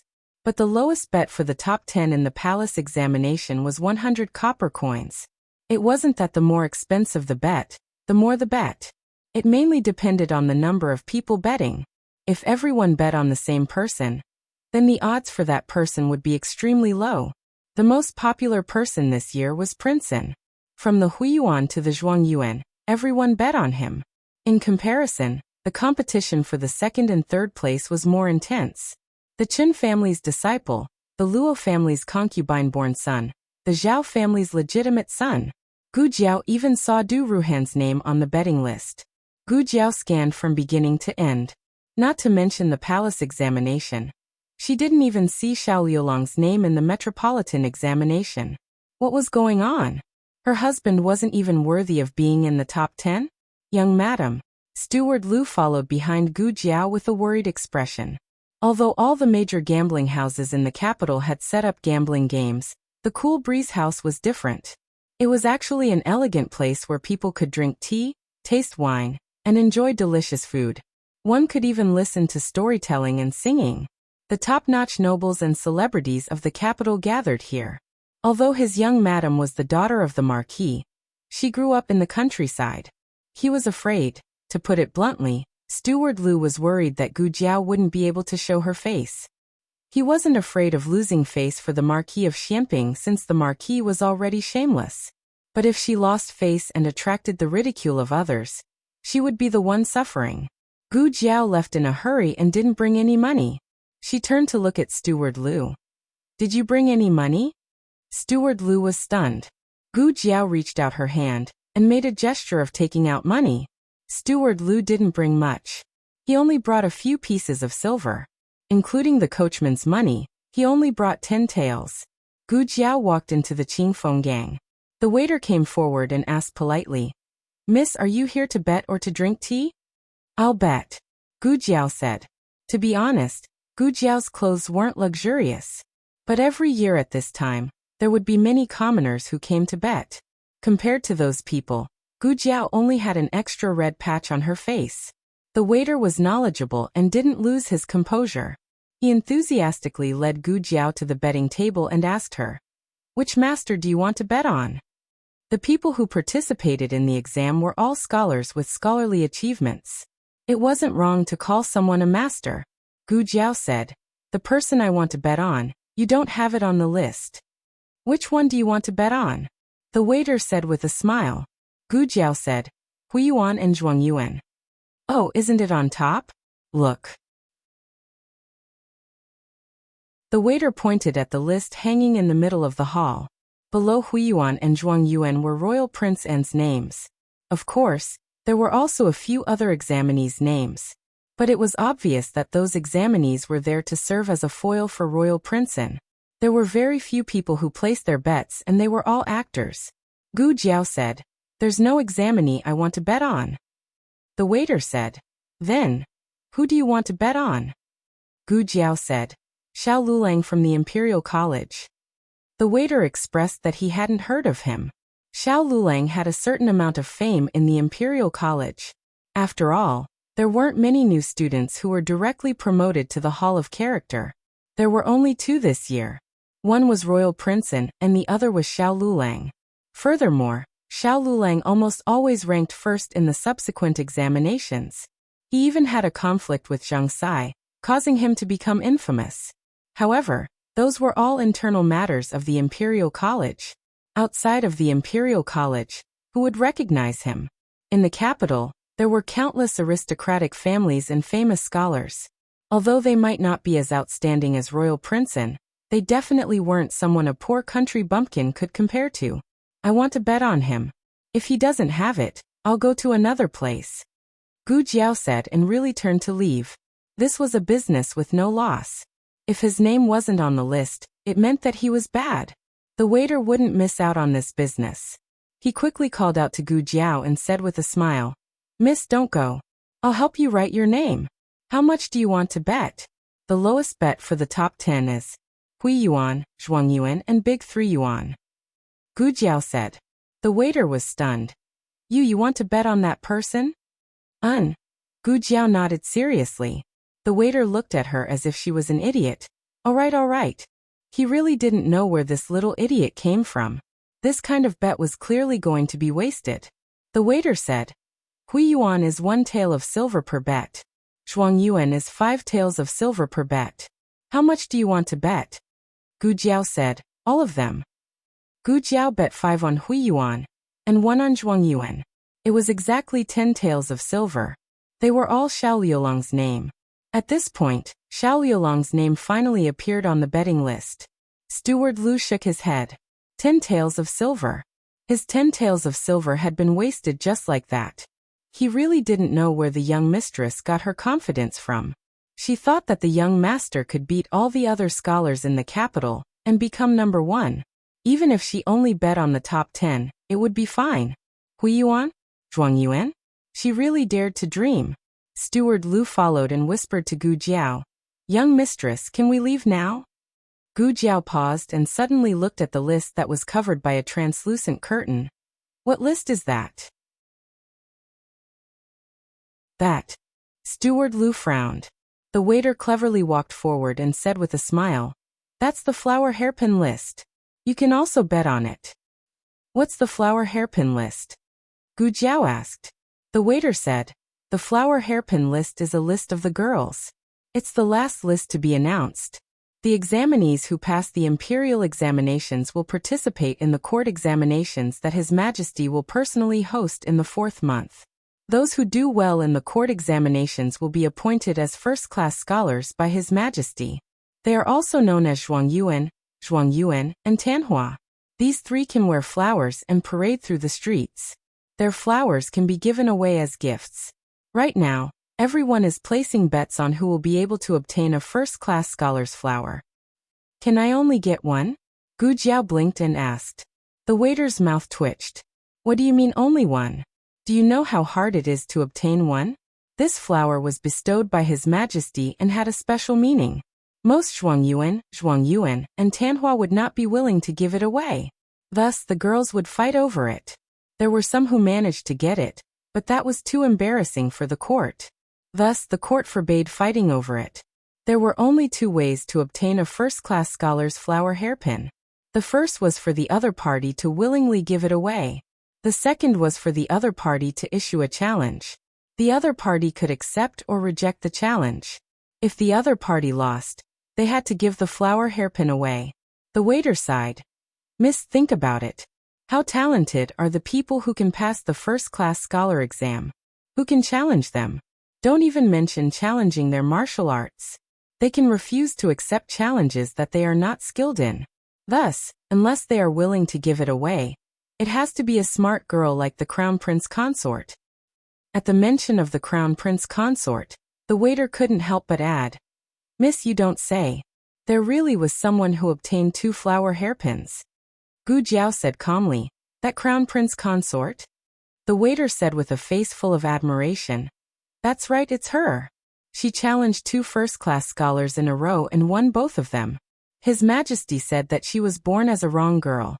Otherwise, how could there be any men? Gu Jiao had no feelings towards that crown prince consort. She wanted to see who was on the flower hairpin list. The waiter led her to take a look. There were many ladies' names on the flower hairpin list. Of course, it was not their real names. For example, the daughter of Duke Luo's family was 3rd Miss Luo. The most popular ones were Miss Gu and 2nd Miss Zhuang. She didn't need to guess to know that they were Gu Jinyu and Zhuang Yueshi. Zhuang Yueshi was Prince An's sister. Prince An would definitely be the top scholar. There was a high possibility that he would give the flower hairpin to his sister. As for why he didn't give it to Zhuang Mengdai, Zhuang Yueshi was a talented girl while Zhuang Mengdai was an idiot. Even so, Zhuang Mengdai was still on the flower hairpin list. Her name was 5th Miss Zhuang. She had placed a bet on herself. Below Gu Jinyu and Zhuang Yueshi, it was 3rd Miss Luo, 4th Miss Zhou, Taoist nun Miaoying. Why was even a Taoist nun on the list? Gu Jiao saw a few familiar surnames on the list. They seemed to be the daughters of the female school. Miss, do you want to place a bet on the flower hairpin list? You can't go wrong if you place a bet with everyone. The waiter pointed at Gu Jinyu and Zhuang Yueshi. There was a high chance that the 2 of them would get the flower hairpin. Gu Jiao was not interested in this. Just as she was about to turn and leave, a woman's voice came from the 2nd floor corridor. Servant, I want to place a bet. It was Zhuang Mengdai. Gu Jiao raised her eyes and looked. From her angle, she could see Zhuang Mengdai holding Zhuang Yueshi's arm as they walked out from a side room. The 2 of them were wearing veils so they could not see her from their angle. The shopkeeper personally went upstairs and cupped his hands to the 2 of them. May I ask the 2 Miss Zhuang, who do you want to place your bet on? Zhuang Mengdai smiled and said, Place Miss Gu's bet. 5. The shopkeeper warmly said, How much do you want to place? I will write it down for you. Zhuang Mengdai smiled mockingly.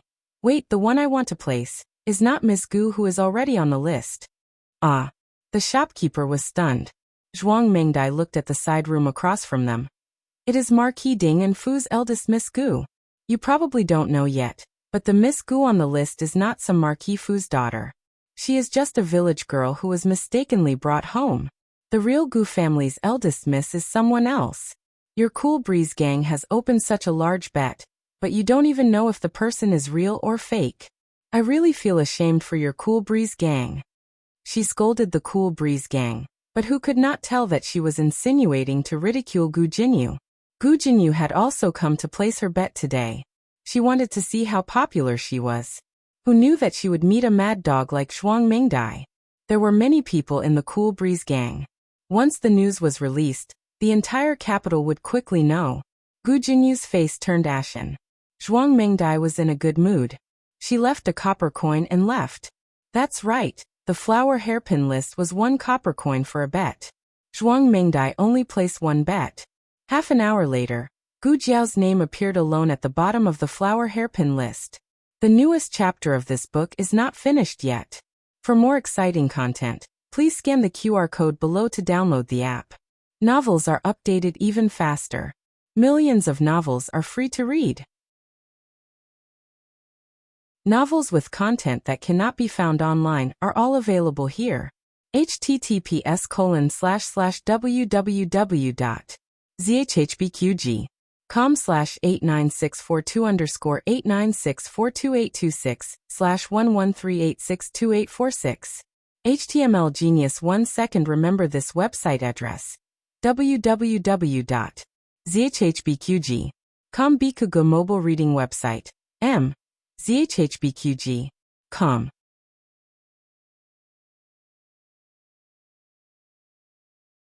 Chapter 197. The newest chapter of this book is not finished yet. For more exciting content, please scan the QR code below to download the app. Novels are updated even faster. Millions of novels are free to read. Novels with connotations that could not be found online are all available here. Gu Jiao was not interested in that flower hairpin, and was even less interested in Gu Jinyu's gossip. She turned and left. Gu Jinyu, who was in Cool Breeze Brothel, was in a bad mood. Because of Zhuang Mingdia's words, the faces of the daughters in the room changed. Today was the day of the girls' school, and everyone had nothing to do, so they invited her to Cool Breeze Brothel to place bets on the spring examinations and the 3-flower list. Gu Jinyu was a strong contender for the 3-flower list. She was born in the Marquis Manor, and was the apple of Marquis Gu's eye. She was also deeply doted on by imperial concubine Shu, and was conferred the title of County Princess Hui by the Emperor on her 15th birthday. Her talent was not known to every household in the capital, but it was well known. After entering the girls' school, she was like a fish in water and took many first places, sharing the limelight with Zhuang Yueshi. Who was Zhuang Yueshi? She was Imperial Tutor Zhuang's granddaughter, Great Scholar Zhuang Xianji's niece, and Royal Prince An's younger sister. It was not strange that she was outstanding. It was surprising that Gu Jinyu could be as famous as her. However, the capital was a place that paid attention to one's birth. It was like this for men and women. Jinyu, is what she said true? A young lady who was usually close to Gu Jinyu asked. A young lady beside her asked. That's right, that's right. Jinyu, young lady Zhuang is speaking nonsense, right? How could you not be Marquis Ding An's biological daughter? Marquis Ding An clearly dotes on you. Although she said this, the eyes of the daughters in the room clearly held a trace of doubt. Gu Jinyu clenched the handkerchief in her hand. She felt her cheeks burning as if she had been slapped in the face. It was also as if she had been stripped of her clothes. All the shame gushed out at this moment. If it was anyone else who said this, she would have denied it. After all, no one would go to the Marquis Manor to verify it. Even if they did, the Marquis would protect her and say that she was his biological daughter. But it was Zhuang Mingdai. Zhuang Mingdai had already confirmed her identity. It was useless for her to deny it. It would only make things worse. Even if Marquis Gu appeared, it would be useless. Someone like Zhuang Mingdai would definitely go to the Emperor, or the Empress Dowager, and force Marquis Gu to swear to the heavens that she, Gu Jinyu, was his biological daughter. Otherwise, it would be a crime of deceiving the Emperor. This sounded ridiculous, but it was indeed something Zhuang Mingdai would do.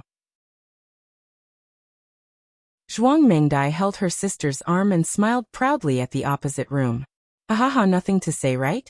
A fake young lady who uses the name of a real young lady to swindle people all day long. If I were her, I would have long gone back to my own village. I beg those people who are trying to curry favor with me to open their eyes. Not every pheasant can fly to the branch and become a phoenix. Stop talking, let's go. Zhuang Yueshi coldly brought her idiot sister away. I just remembered that I have something to do at home. Miss Gu, let's meet again next time. Miss Su stood up and said goodbye. Me too. I promised to accompany my mother to burn incense. Miss Gu, I'll leave first. Miss Yang exchanged glances with her companions, and also stood up to leave the room. The remaining young ladies also left one after another. Those who were too thin-skinned to leave did not continue to bet on Gu Jinyu. Gu Jinyu felt like she was sitting on pins and needles. It was the first time she felt so embarrassed. What made her even more embarrassed was that those young ladies who had already bet on her actually went downstairs to bet on Zhuang Yueshi. The balance of power in the 3-flower list had been reversed. Zhuang Yueshi overpowered Gu Jinyu and became the most popular young lady. Gu Jinyu left Cool Breeze Gang in humiliation. Miss, are we going back to the residence? The coachman asked. To the Ministry of Works Yamen, she said. Yes. The coachman drove the carriage to the Ministry of Works Yamen. Marquis Gu had just returned from the Ministry of War learning how to blow air. When he reached the Yamen, he saw a familiar carriage. He walked over and lifted the curtain to take a look. Jinyu? Gu Jinyu's eyes were red and tears welled up in her eyes. Marquis Gu's heart ached. He sat in the carriage and asked her, "What's wrong? What happened? Did someone bully you?" Gu Jinyu choked with sobs. A servant girl at the side spoke up for her. Marquis, you have to make a decision for young Miss. Young Miss was humiliated by someone today. Marquis Gu's face darkened. Who dares to humiliate the daughter of Marquis Ding and Fu? The servant girl said. It was Miss Zhuang. She said our young miss was a wild chicken from the countryside. This servant girl was also very capable. Zhuang Mengdai had said so much pain, and she had summed it up in one sentence. She had also summed it up with 10 times the damage. Marquis Gu's face became extremely ugly. How could she be like this? Gu Jinyu choked. Actually, you can't blame Miss Zhuang. What she said was the truth. I am indeed not father's biological daughter. My biological parents are from the countryside. My birth is like that. Marquis Gu said with heartache. Father will not allow you to say this about yourself. In father's heart, you are father's biological daughter. The servant girl glanced at Marquis Gu and muttered, Young miss is in trouble. After 5th Miss Zhuang said this, no one will bet on young miss. This is only the first day. Who knows how young miss will be bullied when she attends the girls' school in the future? Bully his daughter? How could this be? Marquis Gu did not understand much about betting. He only found out after asking the master and servant that Qingfeng Brothel had opened a bet for the spring examinations. There was a 3-flower roll. It was a bet on who could get the hairpin from the hands of the top 3 scholars. There were 3 hairpin flowers. Prince An's was most likely going to Zhuang Yueshi. Weren't there still 2 left? Marquis Gu felt that with Jin Yu's talent, she could win one of the 2.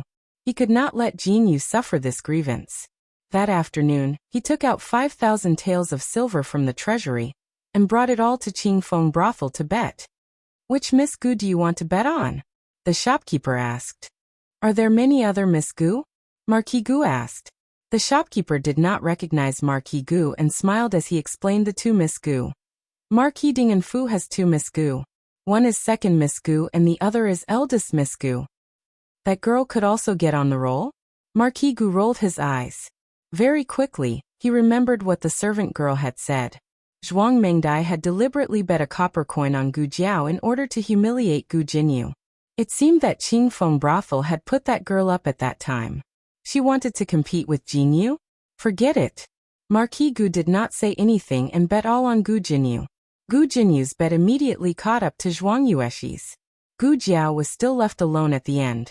Imperial concubine Shu also received news of the spring examinations bet, and secretly had a eunuch bring the money to Qingfeng Brothel to bet. Prince An was certain to win. There were too many people betting on him, and the odds were too low. However, Imperial concubine Shu still bet. It was better to earn less than nothing. Imperial concubine Shu also bet on Gu Jinyu and Zhuang Yueshi. There was also Taoist nun Miao Yin. This Taoist nun had some background. She was Grand Secretary Yuan's direct granddaughter.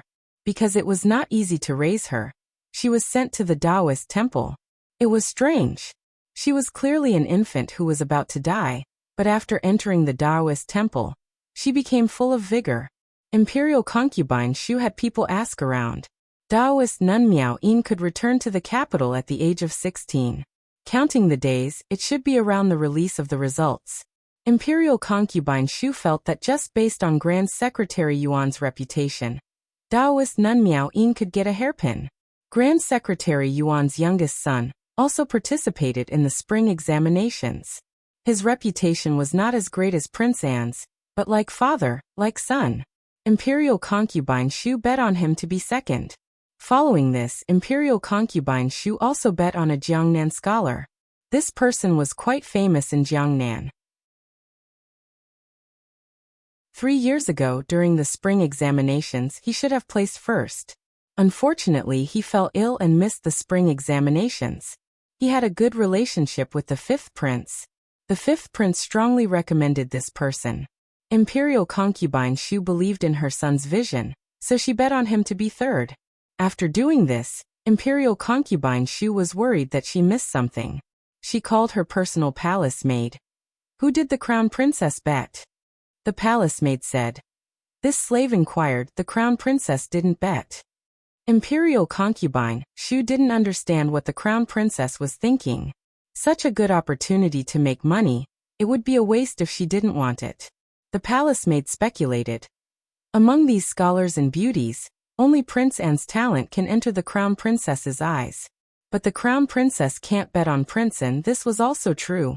Prince An was a member of the Zhuang family, Empress Xiao and the Zhuang family were sworn enemies. If the crown princess bet on the Zhuang family, wouldn't she be offending Empress Xiao? Imperial concubine Xu didn't stand on anyone's side in the harem. She could bet on anyone. After Gu Jiao came out of the Qingfeng house, she went directly to the medical center. Dr. Song had just come out of Gu Qinglin's ward. His expression was complicated. Gu Jiao walked over and asked, "What's wrong? He still doesn't want to leave?" Dr. Song shook his head. His wound has already healed. The stitches have also been removed. His pulse is very smooth. It doesn't make sense to stay here any longer. Although it takes 100 days to recover from a serious injury, Gu Qinglin was still young and vigorous. He could return to the Fu to recuperate. Why bother staying in their medical center? A large part of the reason why Gu Qinglin didn't want to leave was because he couldn't accept concubine Ling's betrayal. He refused to go back to the place where concubine Ling used to be and refused to hear any news about her. As long as he was in the Fu, these problems couldn't be solved. But he couldn't move to the Fu outside. Old Madame Gu wouldn't agree. Gu Jiao and Dr. Song went to his ward. When they entered the room, Gu Qinglin was lying on his side with his back to the door. The room was very dark, but it could be seen that he had lost a lot of weight. Gu Jiao came to the bed. "If you don't leave now." Gu Qinglin didn't turn around. He just silently raised a banknote. "The medical center's ward is for patients." He raised another banknote. "Business has been very good recently." 8 banknotes. One banknote was worth 100 taels. Gu Jiao put away 1,000 taels. "Take good care of yourself." Dr. Song. After Gu Jiao took the banknotes, she went out happily. On the other side, Gu Chengfeng also finished his homework for the day and came to the medical center to take care of his younger brother. He used to do his homework during the day and do tasks at night. After Gu Qinglin was injured, he did his homework during the day and took care of Gu Qinglin during the night. Gu Qinglin's body was fine, but he became stiff and refused to communicate with others. Gu Qingfeng's secret was actually a little hard to keep from Gu Qinglin, but the silver lining was that Gu Qinglin's current state would not reveal Gu Qingfeng's secret. Gu Qingfeng got up early and worked late. After being squeezed dry again and again, he finally saved up 1,000 taels of silver. This was the last debt. After paying this, he wouldn't have to work so hard anymore. "Third brother, when second brother pays off the debt, I'll take you to a better medical center," Gu Qingfeng said as he reached under Gu Qinglin's pillow to feel for his banknotes. He touched it. Nothing. He touched it a second time, still nothing. He pulled out the pillow and sadly found that the 1,000 taels of silver that he painstakingly saved up was gone. He only felt that the sky had collapsed. "Third brother, where are my banknotes?" On the 9th day of the new year, the first exam officially began. The Imperial Guards had already surrounded the examination courtyard yesterday. Even a fly couldn't fly in. The invigilators took out the exam papers from the sealed boxes and distributed them to each examination shed. The examination courtyard in the capital had 4 examination sheds in the north, south, east and west. There were up to 500 people in each sheds, adding up to 2,000 exam papers. After the exam papers were distributed, the examinees couldn't start writing immediately. They had to wait for the drum tower to ring 3 times before they could start writing. Shi Yi was the same. After the bell rang 3 times, the examinees had to start writing. Otherwise, it would be considered cheating. There were a lot of examinees in the capital's examination courtyard. Correspondingly, there were also a lot of invigilators. There were people patrolling all day. In this kind of high-pressure environment, it was very difficult to cheat. The weather seemed to be colder. There were even some snowflakes early in the morning. The cold wind whistled. The examinees were all shivering from the cold. They couldn't even hold their brushes firmly. Xiao Lulang ate a piece of soy sauce jerky and a white steamed bun that was dipped in chili. He was sweating from the heat, and his hands were very warm. This exam was about the 4 books and 5 classics. There were questions about the 4 books and 5 classics. There were also explanations and discussions. The number of questions was very large. Those who were able to pass this round were all outstanding people. Whether it was their mental state or their true ability, they were all better than those in the provincial examination. The difficulty of the first exam wasn't too difficult for them. They just couldn't handle the cold weather. Achoo! In a certain examination shed, Du Ruhan sneezed heavily. Last night, he kicked off his blanket and was woken up by the cold. After that, he didn't feel very well. He was dizzy and couldn't focus on the questions. Achoo! Achoo! Achoo! After a few consecutive sneezes, he felt even dizzier. If this continued, he would definitely fail the exam. Du Ruhan suddenly felt sad. He couldn't fail the exam. If he failed, it would embarrass his aunt. His aunt already didn't have it easy in the residence. If he didn't succeed, his aunt wouldn't be able to raise her head in front of those people. Du Ruhan tried to force himself to review the questions, but his brain was too muddled. He really couldn't do it. He wanted to eat something to refresh himself. When he opened his bag, a small medicine bag fell out. He was stunned for a moment before he remembered that this was given to him by Gu Jiao. She said that it was cold medicine and frostbite cream. The cold medicine could be taken orally 3 times a day, 2 pills each time. The frostbite cream could be used externally. But would it really be effective? If he blindly took the medicine, it would be bad if he got a stomachache. Du Ruhan persisted for another hour. Seeing that the morning was about to pass, he didn't even finish a quarter of the questions. If this continued, it would be no different from giving up the exam. Du Ruhan gritted his teeth and took 2 cold medicine pills, and swallowed them with water. Feng Lin and Lin Qingye's exam results were good. It wasn't because they were good, but because this was their first exam in the spring. They were young and already had the title of high scholar. Even if they didn't pass the exam, it wouldn't be embarrassing. Of course, Xiao Lulang still hoped that they could pass the exam, especially Lin Qingye. After all, when Xiao Lulang tutored Lin Qingye, he had promised to refund half the amount if it didn't work. That was more than 2,000 taels of silver. In the evening, the bell rang. All the examinees stopped writing and waited for the invigilators to seal their names and collect their papers. Their papers would first be sent to Qinghui Hall. The 6 Hanlin Academy examiners would use a red brush to transcribe the papers. The papers would also be sealed and sent to the inner hall. This was to prevent the examiners from recognizing the examinees' handwriting and cheating. The examinees came out on the 10th, and the 11th came out again. The second exam was the 8-legged essay. The title came from the Analects of Confucius. Gentleman Zhou does not compare, Guanzhong's weapon is small. It was another 2 completely unrelated sentences. It was worth mentioning that the sentence Gentleman Zhou does not compare had appeared in an exam 11 years ago. In other words, this wasn't a new question. That year, there were quite a few outstanding 8-legged essays. If they wanted to amaze the graders again on this basis, it would be even more difficult. The examinees had to write a new sentence and also take into account the next sentence. The atmosphere in the examination hall was obviously more serious than the first exam. Other than the whistling of the wind, there was only the rustling of the examinees' writing. Not long after, someone fell ill. It was a high scholar in his 50s. He became a shiozai in his 30s and became a high scholar in his 40s. This was his 6th exam in the spring.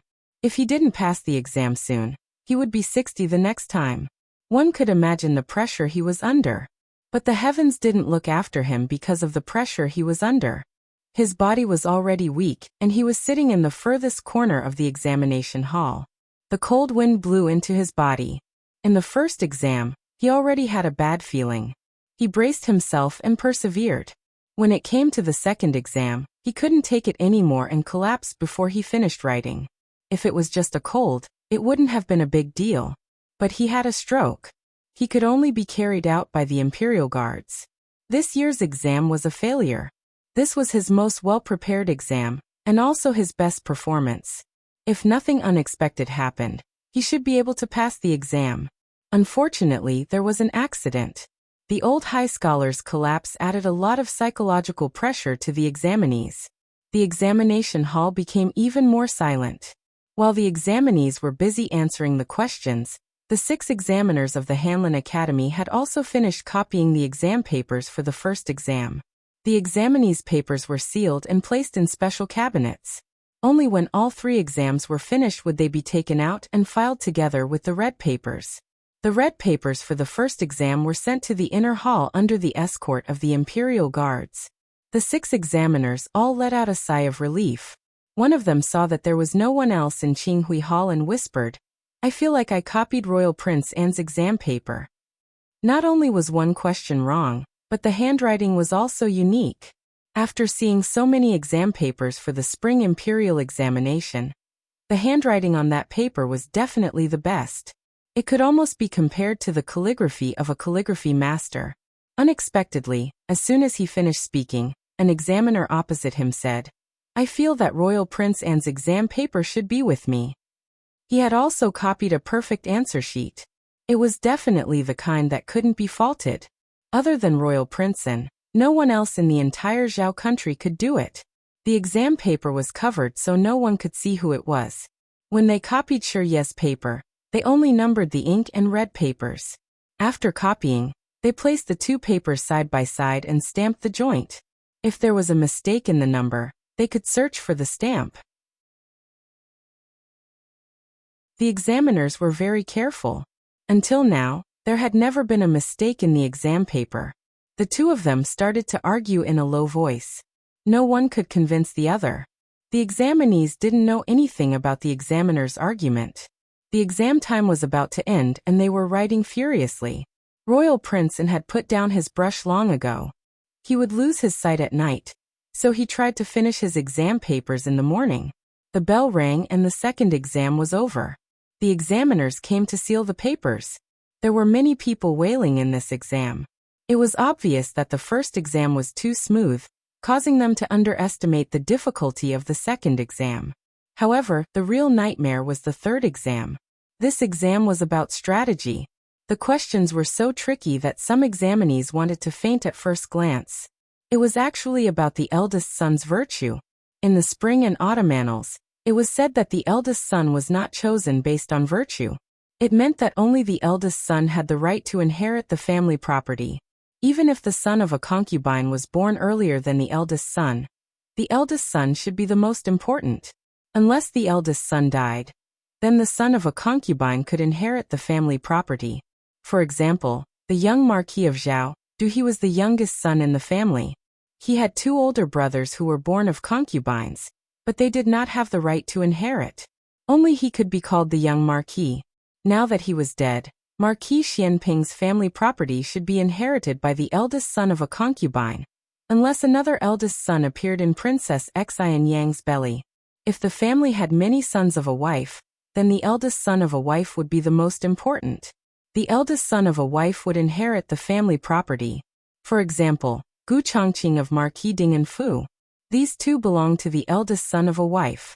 The eldest son's virtue matched the position, but there were also those whose virtue did not match the position. For example, the dethroned crown prince.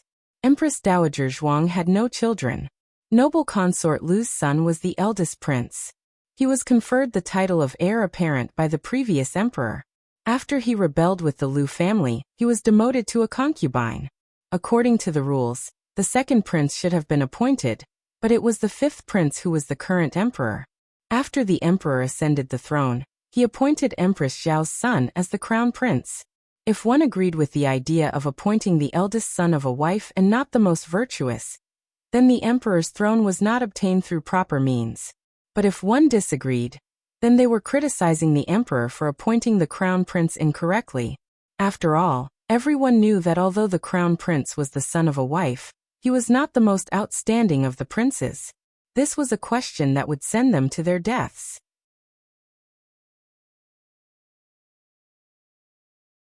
However, no one could send in the answers. The man stood in front of the towering wall. He held a piece of paper in his hand. On it was written the exam question. His eyes shone with excitement. He knew how to do it. He knew how to do it. He knew how to write it. No less than 10 answers had already flashed through his mind. He clenched the ball of paper in his hand. His body could not help but tremble slightly. Who is it? A patrolling Imperial Guard noticed him. He broke into a run. In order not to disturb the examinees, horses were not allowed in the vicinity. The Imperial Guards patrolled on foot. However, they were enough to catch this weak man. It's you. The Imperial Guard pinned the man to the ground and recognized him. Lu Yisheng. The Imperial Guard was not surprised. The examination courtyard in the capital held all kinds of exams every year. Every time they would catch this lunatic outside. The Imperial Guard said coldly, "You can't go in. Why do you always come here?" "I'm just passing by," Lu Yisheng said. He felt a little uncomfortable being pinned to the ground with his hands behind his back. What happened? Another Imperial Guard walked over. "It's Lu Yisheng." The first Imperial Guard said. He actually wanted to chase Lu Yisheng away. However, it was clear that his companion did not want to let Lu Yisheng off so easily. His companion squatted down and pulled out a piece of paper from Lu Yisheng's fist. On it were the questions for today's examination. He immediately laughed disdainfully. "You actually stole the questions for the spring examination. What are you trying to do? Are you colluding with the people inside to cheat?"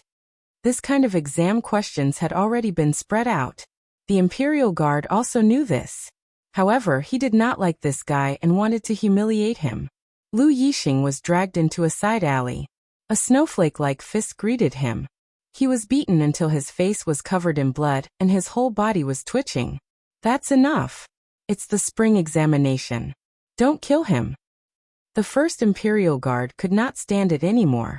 He persuaded his companion and pulled him back to the patrol path. Snowflakes fluttered down. Lu Yisheng lay on the cold street and looked at the gray sky. He could not see any hope. He wanted to die. However, he also knew that those people would not let him die. They wanted him to live and bear the sins of the deposed crown prince and the Lu family. The cold snowflakes fell on his wounds. If only he could freeze to death like this. He closed his eyes and sneered.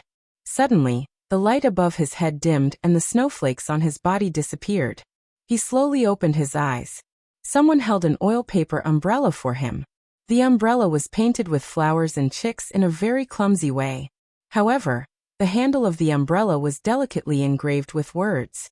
The girl under the umbrella had a jade-like temperament. There was a big red spot on the left side of her face. At this moment, it was as bright as a peach in the snow. Gu Jiao squatted down and put the umbrella aside. He raised his hand to stop Gu Jiao. "Don't move," Gu Jiao said. Lu Yisheng did not move. Gu Jiao put the small basket on the ground and took out a small medicine box from it. She took a few tongue depressors and put them in his mouth. "Bite it. It might hurt a little." Lu Yisheng bit the tongue depressors. Gu Jiao pinched his right arm and returned to her original position with a crack. And his thigh. This was more painful. Gu Jiao gently put her hand on his left leg and lifted his leg. "I'll count to 3 and then put it back in place. If you can nod your head." Lu Yisheng nodded with cold sweat. This action made him very shy. Gu Jiao. 1 crack. It was put back in place. Lu Yisheng did not even have time to welcome the pain. Of course, the pain was so intense that tears came out of his eyes. However, he endured it. Gu Jiao used the stethoscope to listen to his breathing. When she touched one of his ribs, he groaned in pain. Gu Jiao took back the stethoscope, untied his coat, and put her hand in. He suddenly panicked. "What are you doing?" "Shu, don't move." Gu Jiao carefully touched his ribs. Her movements were very careful. The ribs are fractured. The dislocation is not very obvious. It can heal on its own. Gu Jiao retracted her hand. This hand was wandering around his chest just now. Lu Yisheng was a little embarrassed. "You female doctors are all so? You're a doctor." Gu Jiao corrected him. Lu Yisheng did not speak. Gu Jiao stood up. "Wait for me here. I'll call a carriage for you." "No need." Lu Yisheng stopped her. Gu Jiao looked at him strangely. Lu Yisheng suddenly could not look her in the eyes. He lowered his eyes. "I said no need." Pausing for a moment, he clenched his fists and looked at her coldly. "I'll say the same thing again. If you saved me so that I can repay you one day, then you're wrong. You should have bet your chips on those examinees, not me, a street rat that everyone hates." Gu Jiao gave a long sigh. "You still don't believe in yourself." Lu Yisheng laughed at himself. "You're wrong. I'm a waste that doesn't even have the qualifications to take the imperial examinations. Gu Jiao said. Oh, you want to take the imperial examinations? Lu Yixing turned his face away. I don't want to, and it's impossible. Gu Jiao said seriously. There's nothing impossible in this world. Is that so? Lu Yixing sneered. A cold wind blew, and Gu Jiao's oil paper umbrella rolled over. Little Chick wearing a small flower on his head appeared in front of him without any warning. He suddenly laughed. His laughter was full of ridicule. Have you heard of the flower hairpin for the Grand Scholars? Every year, His Majesty will personally appoint 3 first-rank Grand Scholars and give them flower hairpins. If you can get their flower hairpins, I'll believe you. There's nothing impossible in this world. Remember, it's not 1 flower, it's 3 flowers. Don't blame me for not reminding you. Even the current crown princess only got 2 flowers. The latest chapter of this book is not finished yet. For more exciting content, please scan the QR code below to download the app. Novels are updated at a faster rate. Millions of novels are free to read. Novels with connotations that you can't find on the internet are all available here.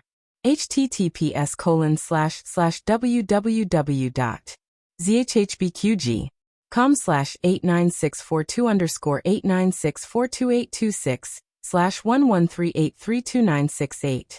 HTML Genius remembered this site's address in 1 second. www.zhhbqg.com Bikugo mobile reading website. zhhbqg.com.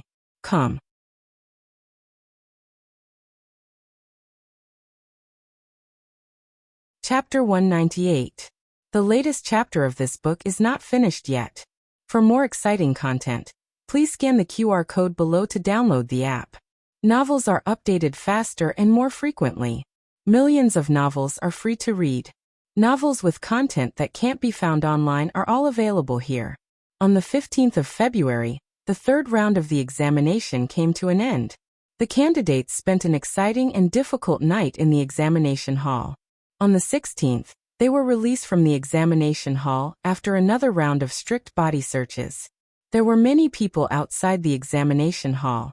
Gu Jiao came early and got a good seat. The door of the examination hall opened, and the candidates came out one after another. Except for the county examination, Gu Jiao took over Xiao Liulong's examination. Gu Jiao missed the other provincial, college, and provincial examinations because she was out of town. This was the first time Gu Jiao waited for him to come out of the examination hall in a sea of people. It was very similar to the family members outside the examination hall in her previous life. Fortunately, she didn't have to wait for too long before she saw Xiao Lulang coming out with a bag. She could see him in the crowd at a glance.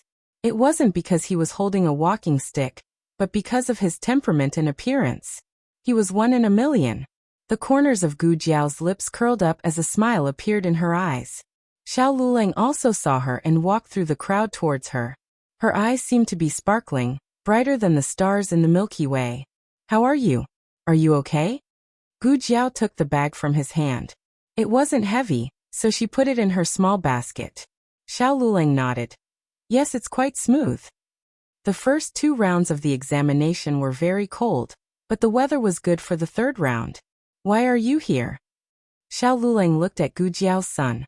Little Jing Kong crossed his arms in front of his chest, raised his chin and snorted. Do you think I want to come? It's not easy to have a day off.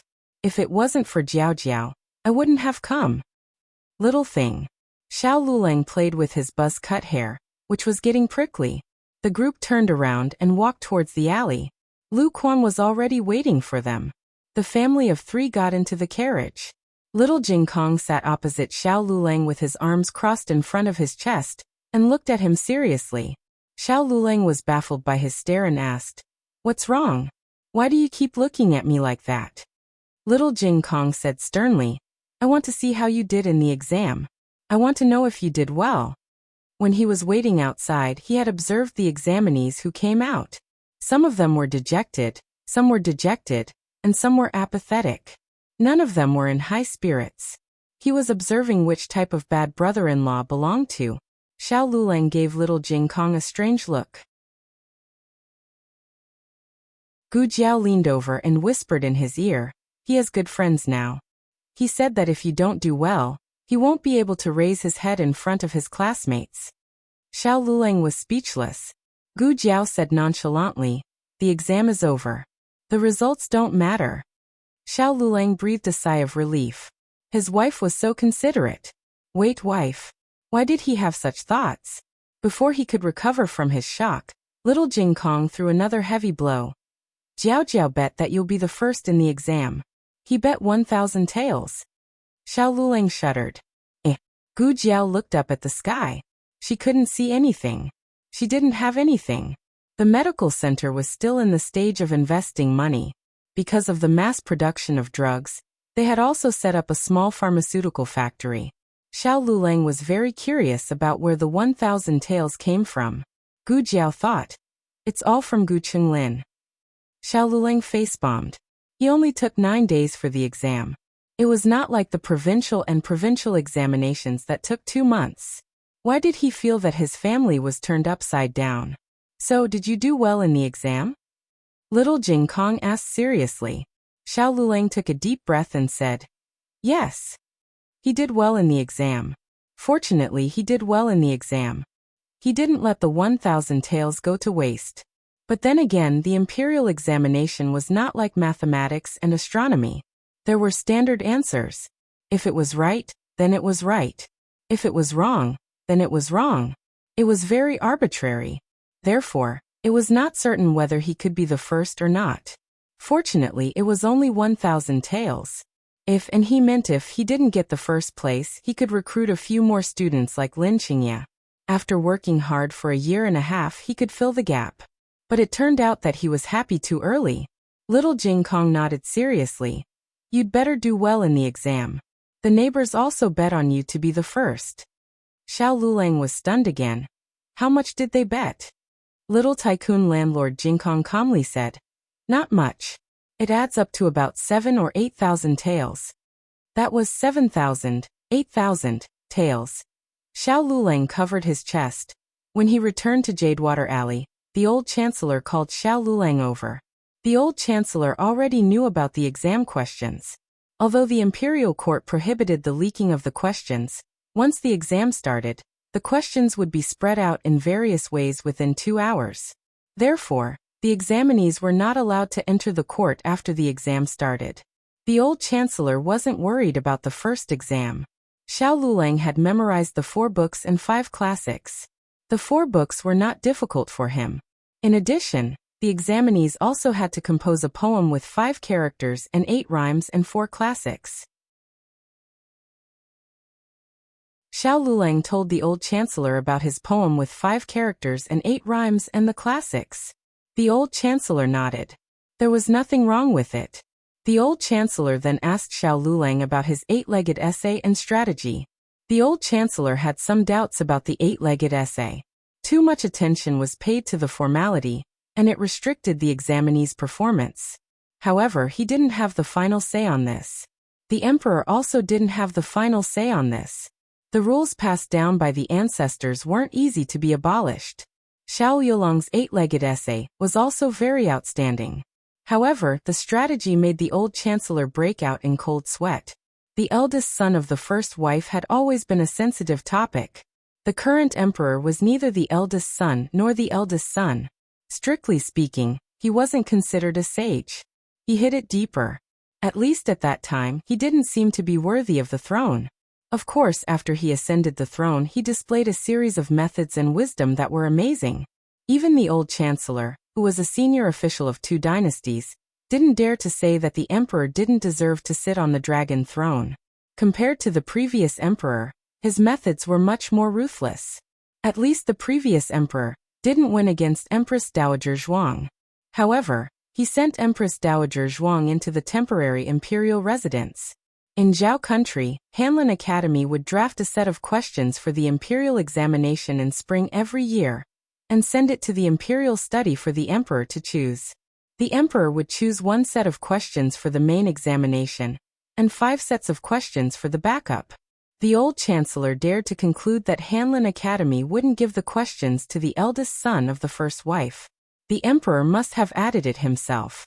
His Majesty is really unpredictable. The old chancellor had the same thought as Commandery Prince, and was the emperor dissatisfied with the crown prince, or the eldest prince who coveted the crown prince's position? Or was he warning those princes who were neither the eldest son of the first wife nor the eldest son of the first wife, but thought that they were worthy of the throne and could copy his path to the throne? The examinees' answers revolved around which kind of successor was more beneficial to the country, or quoted the classics to point out the pros and cons of each of the three. No matter which one it was all within the scope of hereditary system.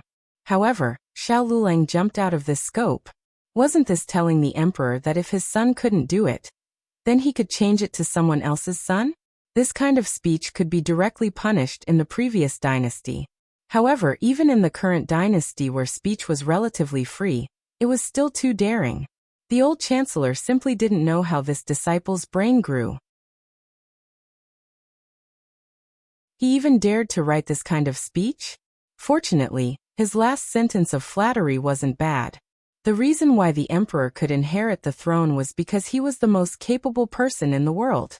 It had nothing to do with birth or bloodline. The old chancellor's cold sweat turned into hot sweat halfway through. Wait a minute, where did this brat learn how to flatter people? Was he so shameless? Why did he feel that this brat suddenly lit up some kind of incredible skill? He definitely didn't learn it from him. He definitely didn't teach such a little flatterer. The old chancellor felt that there was no problem with Xiao Liulang's ability, so he could only leave the rest to heaven's will. After the 9th day of the spring imperial examination, many examinees fell ill and the business of the medical hall boomed again. At the same time, the batch of golden sore medicine that Gu Changqing placed before the new year was also completed. Gu Jiao tested the efficacy of the medicine, and only sent it to the military camp after it passed the test. Before the new year, she sent a letter to Xue Ningxiang, saying that everything was fine with Zhou Erzwang. Xue Ningxiang replied to her letter, telling her about the village's matters, and the progress of the medicinal field. She also sent some things. There were things for her, and also things for Zhou Erzwang. Gu Changqing often came to the medical hall to visit Zhou Erzwang. Gu Jiao gave him the things that Xue Ningxiang sent to Zhou Erzwang, and asked him to send it to Zhou Erzwang. If Zhou Erzwang had a reply, she also asked him to send it over so that she could send it back to the village. When she was replying to Xue Ningxiang's letter, Gu Jiao suddenly discovered a very sad thing. That was Xue Ningxiang's calligraphy was actually better than hers. Gu Jiao. Oh, is this girl learning to write from someone? She has improved so much? Xiao Lulang, who was passing by the door, glanced at her and silently went back to the room. He doubled the copybook that Gu Jiao practiced every day. There were more than 1,000 copies of the exam papers for the spring imperial examination. While copying, they were also sent to the Internal Affairs Hall for marking. There were a total of 20 graders, and they were in groups of 4. In other words, every exam paper had to be marked by 4 graders. If 2 of the graders gave an unqualified answer, then there was no need to send the exam paper to the Internal Affairs Hall. However, the graders' unqualified answers were not given blindly. Later, there would be a special person to review the exam papers. Graders who maliciously marked the exam papers would be severely punished. Every group of graders would pick the top 50 out of 500 exam papers and hand them over to the chief and deputy chief officials. These people were basically the candidates who could become tribute scholars. Of course, the chief and deputy chief officials would carefully mark the exam papers. If there were any objections, they would be put aside. The eliminated exam papers would also be ranked according to the results. The chief and deputy chief officials would select the number of tribute scholars from the first few eliminated candidates. In addition, there were 10 special places. These were the people that His Majesty and the ministers had stuffed into the list. The names of these people were directly reported. It did not matter if they were among the 200 exam papers. If they happened to be there, then there would be 200 tribute scholars this year. If they were not there, then there would only be a few more. As for the ranking of these people in the palace examination, it was not the grader's concern. Copying, marking, preliminary examination, re-examination, and ranking. After a series of operations, The results would not be released until next month. Xiao Luling was very calm. Every day, he took little Jing Kong to and from school as usual. It was no different from the days before the exam. Gu Jiao was also very calm. It was completely impossible to tell that she had bet all her assets. Gu Jinyu had not been having a good time recently. Ever since Zhuang Mengdai had exposed her identity, her popularity in the girls' school had plummeted. Many of the daughters who had tried to curry favor with her in the past had gradually distanced themselves from her. She was so angry that she asked for sick leave at home. On this day, she was recuperating at home when Chi Mama suddenly came to the door. Chi Mama was the old maid by Consort Shu's side, and was highly valued by her. Gu Jinyu warmly received her. "What brings Chi Mama here?" Chi Mama patted Gu Jinyu's hand and said with a smile, If Her Majesty didn't ask the Marquis, I wouldn't have known that you were sick. You didn't even tell Her Majesty that you were sick. Don't you know that Her Majesty loves you?" Gu Jinyu was touched and said softly, "It's not a serious illness. It's not good to disturb Aunt." Chi Mama glanced at her. "Are you treating me like an outsider?" Gu Jinyu lowered her eyes and smiled. Chi Mama asked the little palace maid to put a few brocade boxes on the table. "These are all given to you by Her Majesty. There are snow lotuses and ginseng. They are all good things. You must remember to eat them." Gu Jinyu was moved. "Thank you, Aunt." Chi Mama took her hand and said, "We are family. Nyang Nyang has no daughter, and has always treated you as her own daughter. You must take care of yourself and don't make Nyang Nyang worry again." "Yes, Jinyu will remember," Gu Jinyu said obediently. Chi Mama went straight to the point. By the way, I came here today for another matter. Her Majesty wants to see you." Gu Jinyu followed Chi Mama into the palace. Consort Shu was the head of the palace. She had her own palace and did not have to let other young masters live in her side palace like a second-rank concubine. She lived in Changchun Palace with the fifth prince and was very carefree. The weather was good today. Consort Shu was flipping through the fifth prince's homework in the small pavilion of Changchun Palace. Gu Jinyu went forward to greet her. "Aunt." Consort Shu waved at her. "You came at the right time. Little Fifth just wrote an essay. Take a look." "Yes." Gu Jinyu sat down beside Consort Shu, and Consort Shu handed her the fifth prince's essay. The fifth prince was the same age as Gu Qinglin. Every day, he went to the study with his older brothers, and was taught by the prestigious scholars in the court. To be honest, the fifth prince was not very talented. His homework was basically done by Gu Jinyu. After Gu Jinyu read it, she smiled and praised, "Your Highness has improved." "I think so too." Consort Shu was very happy with this answer. She asked the palace maid to keep the essay, and then looked at Gu Jinyu. She said dotingly, "Child, you did such a big thing in the county city. Why didn't you say anything?" Gu Jinyu was stunned. The change in topic caught her off guard. Consort Shu glared at her and pulled her hand. "Are you still trying to hide it? If I hadn't gone to deliver snacks to His Majesty just now, I wouldn't have known that you did such a big thing behind your family's back. Why are you so secretive?" Gu Jinyu was even more puzzled. What did she do? Consort Shu held her hand tightly, her eyes full of excitement. "Bellows. Digression. Can I ask for a monthly ticket?" The latest chapter of this book is not finished. For more exciting content, please scan the QR code below to download the app. Novels are updated even faster. Millions of novels are free to read.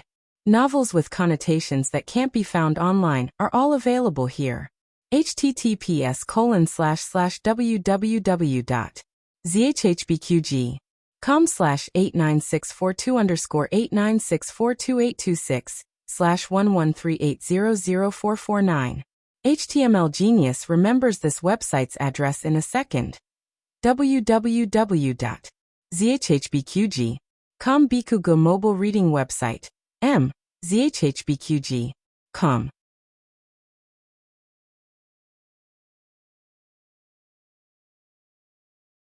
Chapter 199. The latest chapter of this book is not finished yet. For more exciting content, please scan the QR code below to download the app.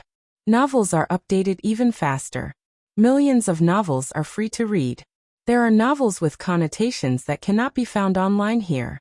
It turned out that the court had found out about the young lady, and confirmed that her surname was Gu, not Lu. They also heard that she was the daughter of a marquis. As for which marquis, they were not sure. But were there many marquis with the surname Gu in the world? Between March and June last year, she had coincidentally appeared in that county town. Consort Shu could guess that it was Gu Jinyu even if she used her toes. Imperial concubine Shu poked her head lightly. Look at you, this child. This is a good thing, not a bad thing.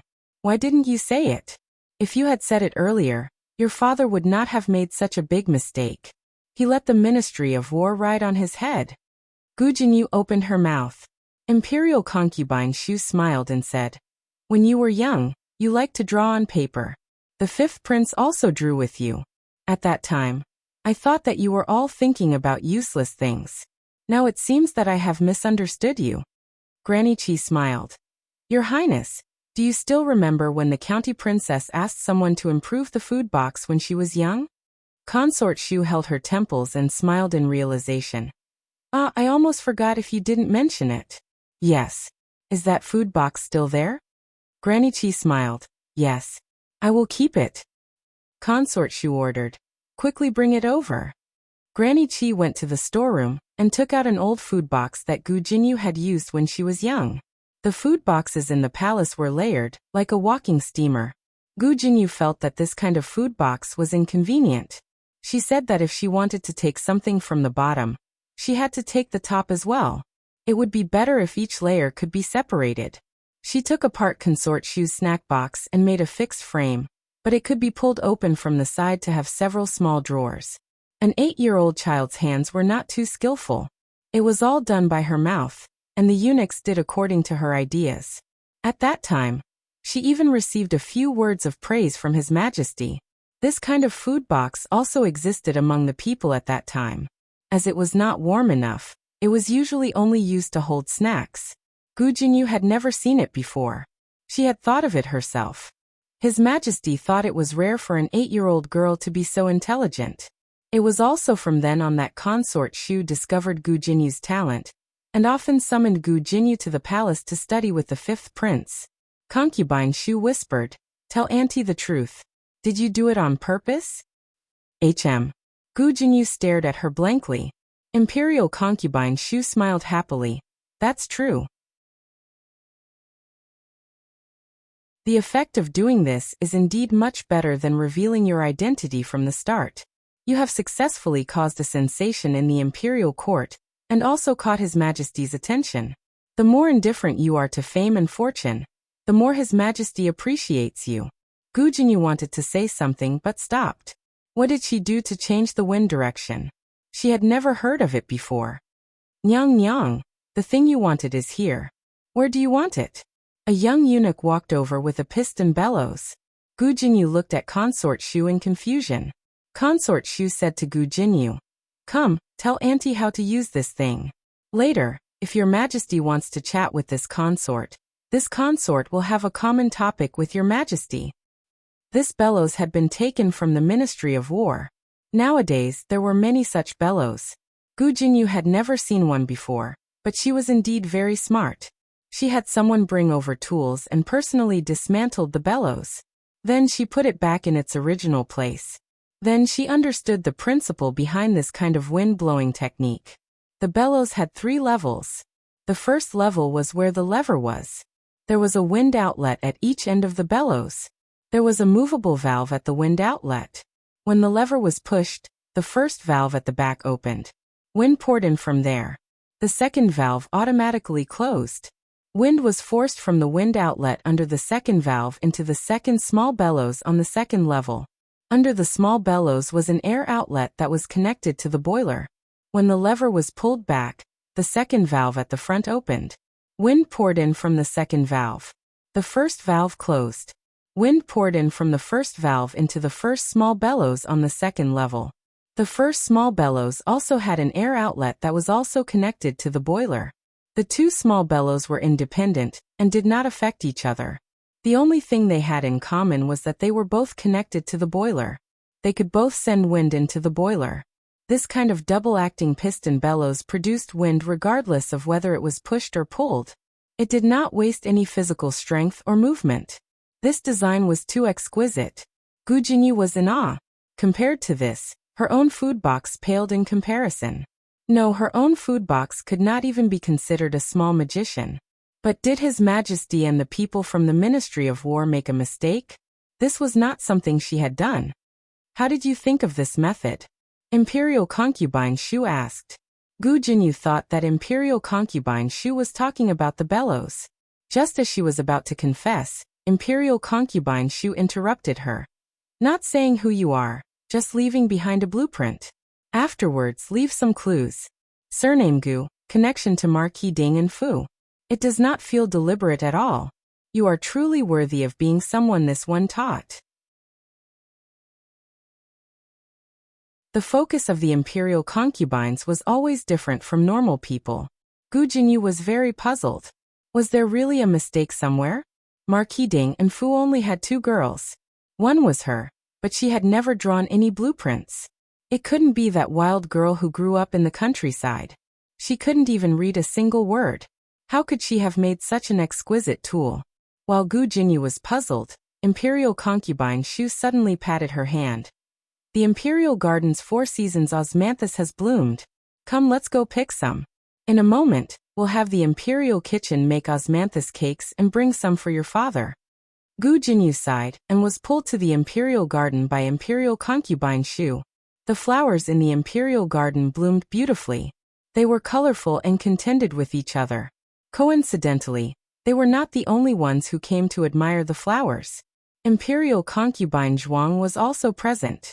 Imperial concubine Zhuang was a few years older than Imperial concubine Shu.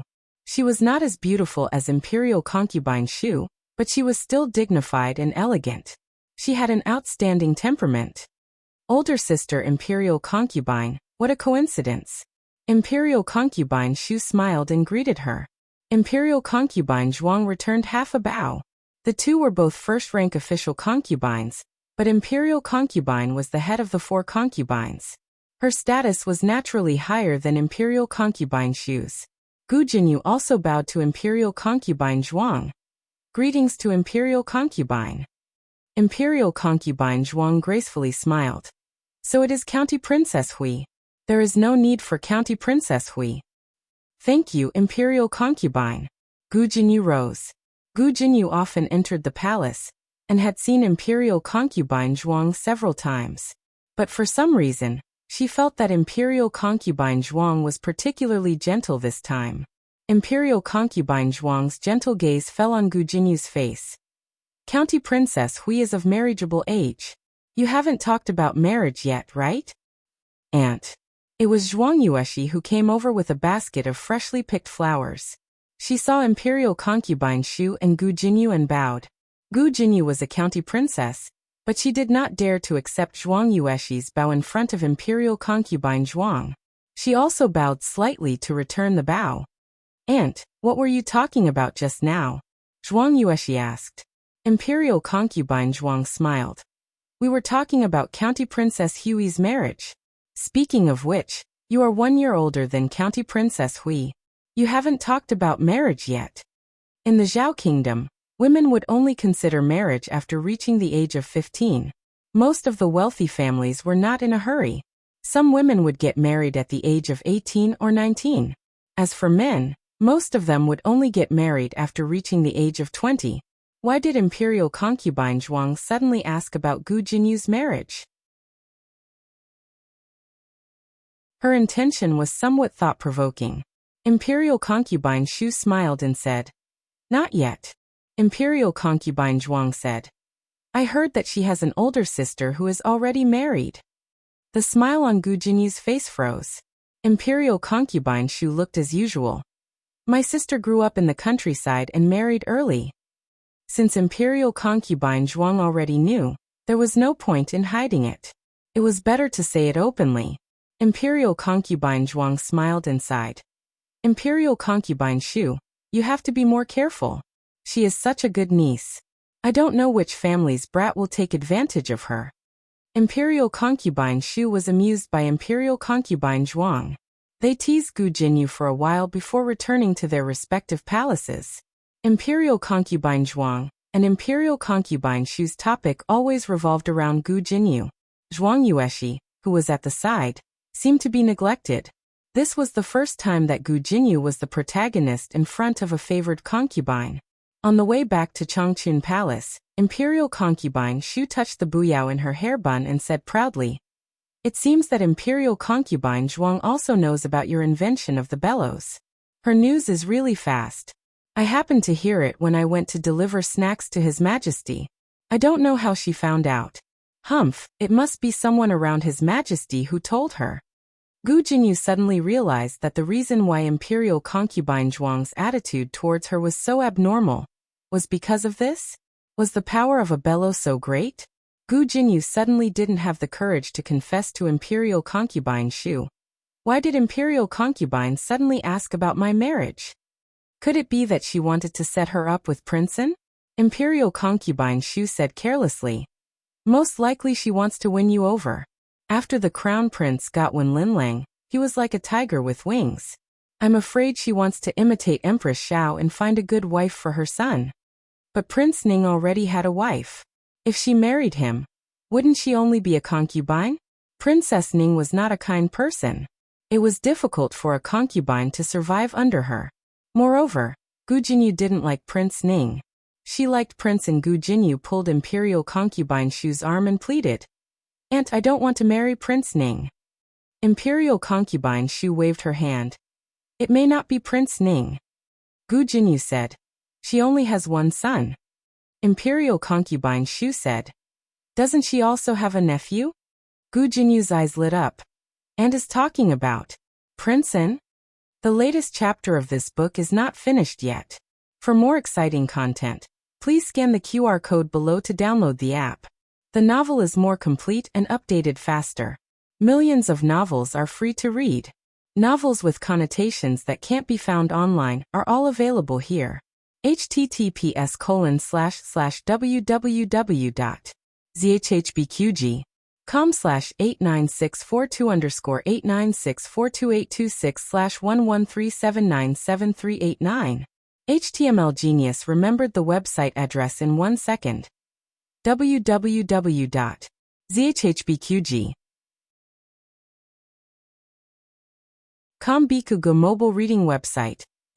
zhbqg.com.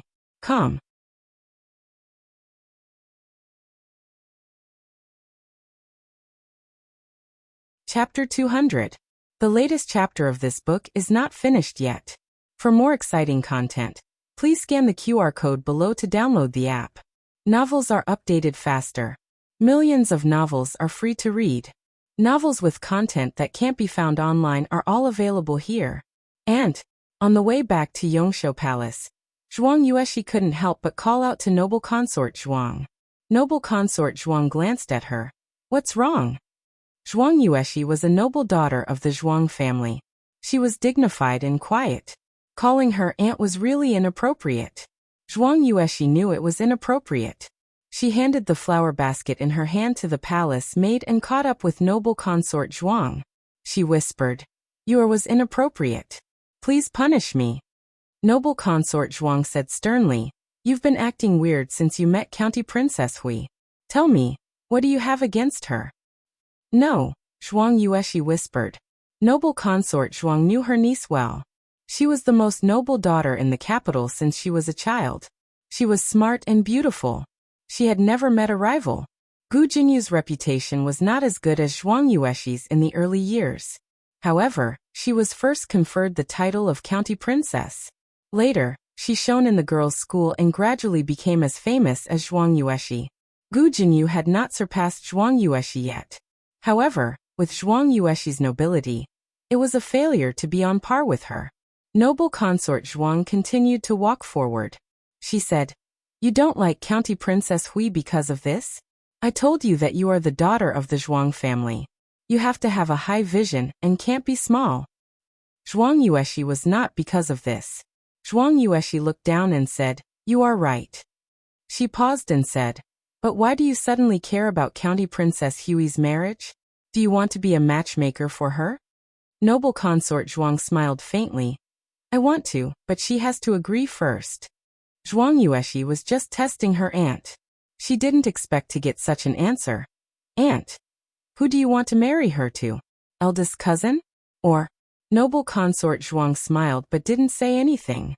Zhuang Yueshi's heart skipped a beat. Aunt, you want to marry her to my brother and make her my sister-in-law? There were several sons in the Zhuang family, but only Prince and Noble consort Zhuang neither admitted nor denied it. Zhuang Yueshi panicked. Aunt, she is not good enough for brother. She's not a true daughter of a marquis. She's just a peasant girl from the countryside. Even if His Majesty bestows her the title of county princess, it's just a good reputation. She doesn't even have a living allowance. So what kind of county princess is she? Noble consort Zhuang stopped, and the palace maids also stopped. Noble consort Zhuang stroked a four-season osmanthus in the basket. County princess is indeed not worthy, but what if she becomes a princess? Zhuang Yueshi was stunned. On the other side, Marquis Gu was once again summoned by Minister Zhao to the main hall, where he handled official business. Marquis Gu had been scolded badly recently, and he knew that he would not be able to avoid another round of scolding. However, to Marquis Gu's surprise, Minister Zhao's expression was exceptionally gentle. He didn't look like he was going to scold him at all. Marquis Gu, eh? When Minister Zhao saw Marquis Gu, he smiled brightly for the first time in months. Assistant Minister Gu, how was your day? Marquis Gu was confused by his superior's expression and tone. Did he eat well? Did he wear warm clothes? Was it inconvenient for him to go out? Did his child have any difficulties in her studies? He didn't understand what was going on at all. Minister Zhao personally took Marquis Gu's wrist and invited him to sit down on a chair. Marquis Gu looked at the hand that was holding him and wanted to tell him that men shouldn't touch each other. Minister Zhao smiled and said, "You really have such a promising daughter. Why didn't you say so earlier?" Marquis Gu was completely outside of the situation. Minister Zhao's smile disappeared and he sighed. "You hid it from me for a long time. Why did you hide such an important matter?" What did I hide from you?" Marquis Gu was confused. Minister Zhao said, "Just now, people from the Ministry of War came and asked me if the bellows were invented by your daughter?" Marquis Gu pointed at himself. "My daughter?" Minister Zhao frowned. "You still don't know?" Marquis Gu shook his head like a rattledrum. Minister Zhao said, "Then let me ask you, do you have a daughter?" Marquis Gu nodded. "Yes." Minister Zhao continued, "Last summer, were you and your daughter in Yozhou's Qingchuan town?" Marquis Gu nodded again. "Yes." Minister Zhao continued, "Is your daughter exceptionally smart?" Marquis Gu nodded heavily. "Yes. His Jinyu had to be smart. She had to be smart. If it weren't for the fact that women couldn't participate in the imperial examinations, his Jinyu could at least pass the Grand Scholar exam." Minister Zhao clapped the back of his right hand against his left palm. "Isn't that settled? Last year, other than your daughter, was there any other daughter from the Marquis's household with the surname Gu?" When Marquis Gu heard this, he understood what was going on. It turned out that the imperial court had found clues about that little girl. But he hadn't heard Jinyu mention it. Marquis Gu wasn't so eager for quick success to claim credit for himself. He decided to first return to the residence to ask Gu Jinyu about the situation. The speed at which this matter fermented was far faster than Gu Jinyu had imagined. She had only been focused on reading books and didn't pay attention to what was going on outside. She had no idea what the invention of wind blowing meant to the Zhao country. His Majesty looked calm, but in reality, he was laughing like a fool. That group of bastards from the Liang country had only used a bit of inferior drainage technology to trade for their Zhao country's mines. Although the two countries hadn't been at war, this was even more unbearable than losing a battle. This was great. They could hold their heads up high. The 6 ministries had also been swept by this technology. Not only could it be used to make iron, it could also improve the quality of metallurgy. What did the Zhao country have? Gold mines. But then again, the Zhao country's productivity was the lowest among the 6 countries. Thus, even if it had many mines, it was still a poor country. The common people seemed to have a good life. That was because the two emperors still had a conscience and didn't wantonly exploit the common people. They even reduced taxes. The national treasury was actually very poor. Otherwise, how could they have sold the Imperial College's degree to Lin Qingye? Half of the building that the Lin family had donated to the Imperial College had been taken by His Majesty into the national treasury.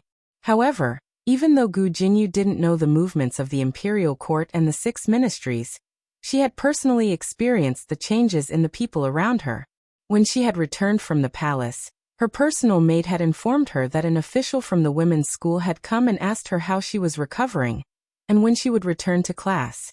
Gu Jinyu had been resting at home for so long. The female official had not come earlier or later, but at this time, who could say that she hadn't been instructed by the crown princess? Could it be that the crown princess had also heard about the bellows? It wasn't strange. Both consort Xu and noble consort Zhuang had heard about it, so how could the crown princess not have? After that, the daughters who were on good terms with her but had distanced themselves from her because of her past came back. They came to the Fu to visit her, chatting and laughing as if the previous unhappiness had never happened. Why was this? Their fathers, who were officials in the imperial court, must have sent them to her to find out the truth. If she really was the inventor of the bellows, then no matter how lowly her birth was, no one could look down on her. She had done a good deed that benefited the country and the people. Even His Majesty would praise her. But what if the true inventor ran out one day? Gu Jinyu was in a dilemma. When Marquis Gu returned to the Marquis Fu, Gu Jinyu was tidying up her large chest. This chest was filled with small things that she had written, drawn, and made. Yaoshi had not thrown them away and had kept them for her. She moved back to her own courtyard and took out all the manuscripts. She wanted to see if she had ever had the inspiration for the bellows. Jinyu, what are you doing? Marquis Gu entered the room and looked at the manuscripts on the floor. He asked in confusion. Gu Jinyu raised her slightly disheveled face and said, I'm looking for something. What are you looking for? Marquis Gu walked in. Father will help you look. A sketch. Gu Jinyu said. A sketch that looks similar to the bellows. You're talking about this? Marquis Gu bent down and picked up a piece of paper that had been sandwiched between the pages of a book. On the paper, there was a very immature drawing of a crooked chest. There was something that he didn't know if it was a handle or a lever. There were 2 or 3 layers below. At first glance, it looked somewhat similar to a bellows. Gu Jinyu didn't know what she had drawn, but it definitely wasn't a bellows. But, if it was a little forced, it did look like a bellows. Jinyu, did you really invent the bellows? Marquis Gu asked. Gu Jinyu was not in a rush to answer Marquis Gu's question. Instead, she said, Father, what did the people from the 6 ministries say? What clues did they find? Marquis Gu said. They said it was a girl with the surname Gu. She is related to Marquis Ding and Fu. She should be the Marquis Fu's daughter. Ah, that's right. She's 14 or 15 years old. That's right, the Ministry of War had been to the front lines. Among the clues that they had gathered, there was a very useful piece of age. She was basically going up against Gu Jinyu. Gu Jinyu had a bold guess in her heart, but she did not dare say it. She went to Yaoshi's courtyard. Yaoshi was currently making clothes for Gu Jiao. Mother. Gu Jinyu walked over. The excitement in her heart made her ignore the clothes in Yaoshi's hands. She crouched down and grabbed Yaoshi's hand, asking, Has elder sister come recently? What is it? Are you looking for her for something? Yaoshi asked. Gu Jinyu shook her head. No, I haven't gone to the girls' school for a few days. I haven't seen elder sister, so I wanted to ask how she is doing. The girls' school was next to the medical center. When Gu Jinyu went to school, she would occasionally run into Gu Jiao, but the two basically did not interact.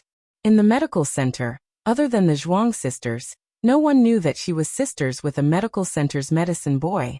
When her daughter was mentioned, Yaoshi's brow was filled with affection. Your elder sister is doing well. It's just that your brother-in-law just finished taking the spring examinations. She's been a little busy. Gu Jinyu did not care. What kind of good reputation could a poor country boy get? Unlike Royal Princeton, who would definitely get first place. When Royal Princeton got first place, he would give her the hairpin. Is your health better? I heard that you went into the palace today. Yaoshi said. I'm fine. I should have come to pay respects to Mother first, but Chi Mama urged me, so I could only go see Aunt first. Mother, don't be angry at me. I won't. Yaoshi said. That's right. Mother, you didn't throw away my previous manuscripts, right? Gu Jinyu took out a few pieces of paper that she had drawn on when she was young from her pouch. They're the same as these. Yaoshi asked. Didn't you take them all? Gu Jinyu said. I'm talking about the ones in the mountain villa. Yaoshi explained. These were brought over from the mountain villa. Gu Jinyu lowered her eyes. Then has elder sister seen these things? Yaoshi shook her head. I haven't shown them to her. Gu Jinyu looked up at Yaoshi. Then did she look through them herself? Yaoshi asked strangely. Why would she look through your things? She was not a child. Children would not do this. When Gu Yan was young, he never looked through Gu Jinyu's things. Gu Jinyu smiled. That's not what I meant. She's my elder sister. Elder sister is cold on the outside but warm on the inside. I know that she actually cares about me. Yaoshi said. Even if she cares about you, she wouldn't look through your things. Jiao Jiao was a polite and good child. Gu Jinyu did not argue with her mother, and changed the topic to talk about other things. Soon, Yaoshi began to feel sleepy. Yaoshi had been feeling sleepy recently. Gu Jinyu told her mother to rest well. After walking out of the yard, Gu Jinyu suddenly muttered. No matter who it is, they must have gotten the inspiration after secretly looking at my drawings. The servant girl. Young miss, what are you saying? Gu Jinyu ignored her. She firmly believed in her own conclusion, and was no longer worried that she would be exposed. That's right, she was the country's genius girl. Others had simply stolen her inspiration. She was the true owner. The next day, Gu Jinyu went to school. As expected, those young ladies who had been estranged from her all rushed over to curry favor with her. Miss Gu, I heard that you were the one who invented the quartz bellows. Is that true? That's right, that's right. Is it true? Quick, say something. At the entrance of the girls' school, Gu Jinyu was blocked by the young ladies. Although everyone's tone was inquiring, their eyes were very certain. Otherwise, Gu Jinyu had pretended to be sick at home for so long. Suddenly coming to school, wasn't it because she had made a comeback? Gu Jinyu smiled modestly and said, His Majesty has not announced it to the public yet. Everyone, don't spread the news. The latest chapter of this book is not finished yet. For more exciting content, please scan the QR code below to download the app. Novels are updated even faster. Millions of novels are free to read. Novels with content that cannot be found online are all available here. https://www.zhhbqg.com/89642_8964226/113766407. HTML Genius memorized this website's address in 1 second. www.zhhbqg.com Bikugo mobile reading website. zhhbqg.com.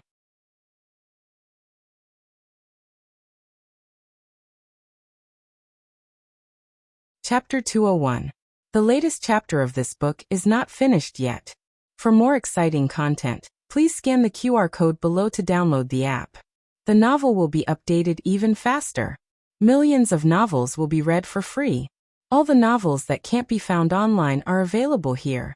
This was tantamount to admitting it. Everyone looked at her with even more admiration. Gu Jinyu walked into the girls' school surrounded by everyone. Before entering, she glanced at the clinic, trying to find Gu Jiao. Gu Jiao didn't come to the clinic today. She went to the courier station to send a letter to Xuanningsiang. There was a letter from her, a letter from Zhou Erzwang, who Gu Chongqing brought over from the military camp. There were also some trinkets from the capital for Go Hua. Go Hua was 2 years old now. She could walk, run, and jump. She was especially good at calling people, especially her father. Gu Jiao asked Xuanningsiang if she had any plans to find a father for Go Hua in the letter. Gu Jiao didn't have those rigid thoughts. In Gu Jiao's opinion, Xuanningsiang was still young. She was only 2 years older than her, 17 this year. Gu Jiao didn't think that a woman had to find a man to be complete, but she didn't have to be a widow for the sake of reputation. She had the right to pursue her own happiness. From her good handwriting, it could be seen that Xue Ningxiang wasn't a widow who was numb to life and resigned to her fate. She had been by the old madam's side for so long. The old madam didn't like her for nothing. She had her own pursuits. However, she was afraid. She was afraid that this kind of pursuit would be rebellious. She was afraid that it would lead to everyone's disdain and ridicule. When Gu Jiao came out of the courier station, she bumped into someone. They weren't close, but they had seen each other before. The other party was dressed in a maroon brocade robe. He was unrestrained and flamboyant. His features were handsome and his eyes were devilish. However, Gu Jiao didn't like his devilish charm. Gu Jiao pretended not to see him and walked forward expressionlessly. The moment they brushed past each other, the man suddenly stretched out his arm and blocked Gu Jiao's path. "Miss, long time no see." The fourth prince smiled. "What a coincidence. Are you here to send a letter too?" Gu Jiao looked at the arm in front of her and felt a little annoyed. In all fairness, the fourth prince was not bad looking. If she had not seen that beautiful monk, perhaps he could be considered to be in Gu Jiao's sense of beauty. But if there was a comparison, there would be harm, right? They were both devilishly charming little beauties, but the beautiful monk had thrown him a dozen streets away. Gu Jiao was annoyed. The fourth prince's gaze was unmistakable. "Oh, the little lady's temper is quite fierce. But it doesn't matter. His Highness disdains taming a weak horse. The weather is dry. Do you have time for a cup of tea?" Gu Jiao glanced at him indifferently. "Not thirsty." The fourth prince persevered. "The desserts in the Jade house are not bad. Miss, do you want to try them?" Gu Jiao said. "Not hungry." The fourth prince said, "Then let's go watch a play." Gu Jiao was annoyed to a certain extent, but she suddenly calmed down. She looked at him from head to toe. "Do you have a lot of money on you?" The fourth prince was startled. What kind of words was this? He was a dignified prince. Did he need to give money to watch a play? But he also brought money. He smiled and said, "I brought a lot. What does Miss like?" "This prince will buy for Mississippi." Gu Jiao seriously thought about it. "Then let's go to a place where there is no one. Do it cleanly. Don't let her husband find out." The fourth prince did not expect the little girl to be so tactful. He was stunned for a moment, but then he thought it was normal. He was a prince. Who would have the courage to go against him? "I know a place where there will be no outsiders." The fourth prince smiled proudly and turned around to open the curtain of the carriage. "Are you sure?" Gu Jiao asked. Her husband was a scholar and might become an official in the future. Openly robbing someone was not suitable for a future tribute soldier wife. So Gu Jiao decided to give him one last chance. If he really wanted to court death, then she could only help him. The fourth prince was a bit puzzled. Wasn't she asking the wrong question? He should be the one asking her, right? "I'm sure, Mississippi. Please," he gestured. Just as Gu Jiao was about to get on the carriage, another carriage came. The carriage stopped next to the two people. The curtain was opened and a handsome figure walked down. "Your Highness, long time no see." It was the exact same opening, but it was said carelessly. When he heard it, he felt that there was an ulterior motive. The fourth prince narrowed his eyes and looked at the youth in front of him. He said, "Royal Princein?"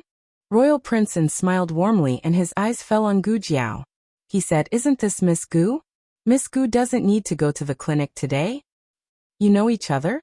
the fourth prince asked suspiciously. Royal Princein smiled slightly.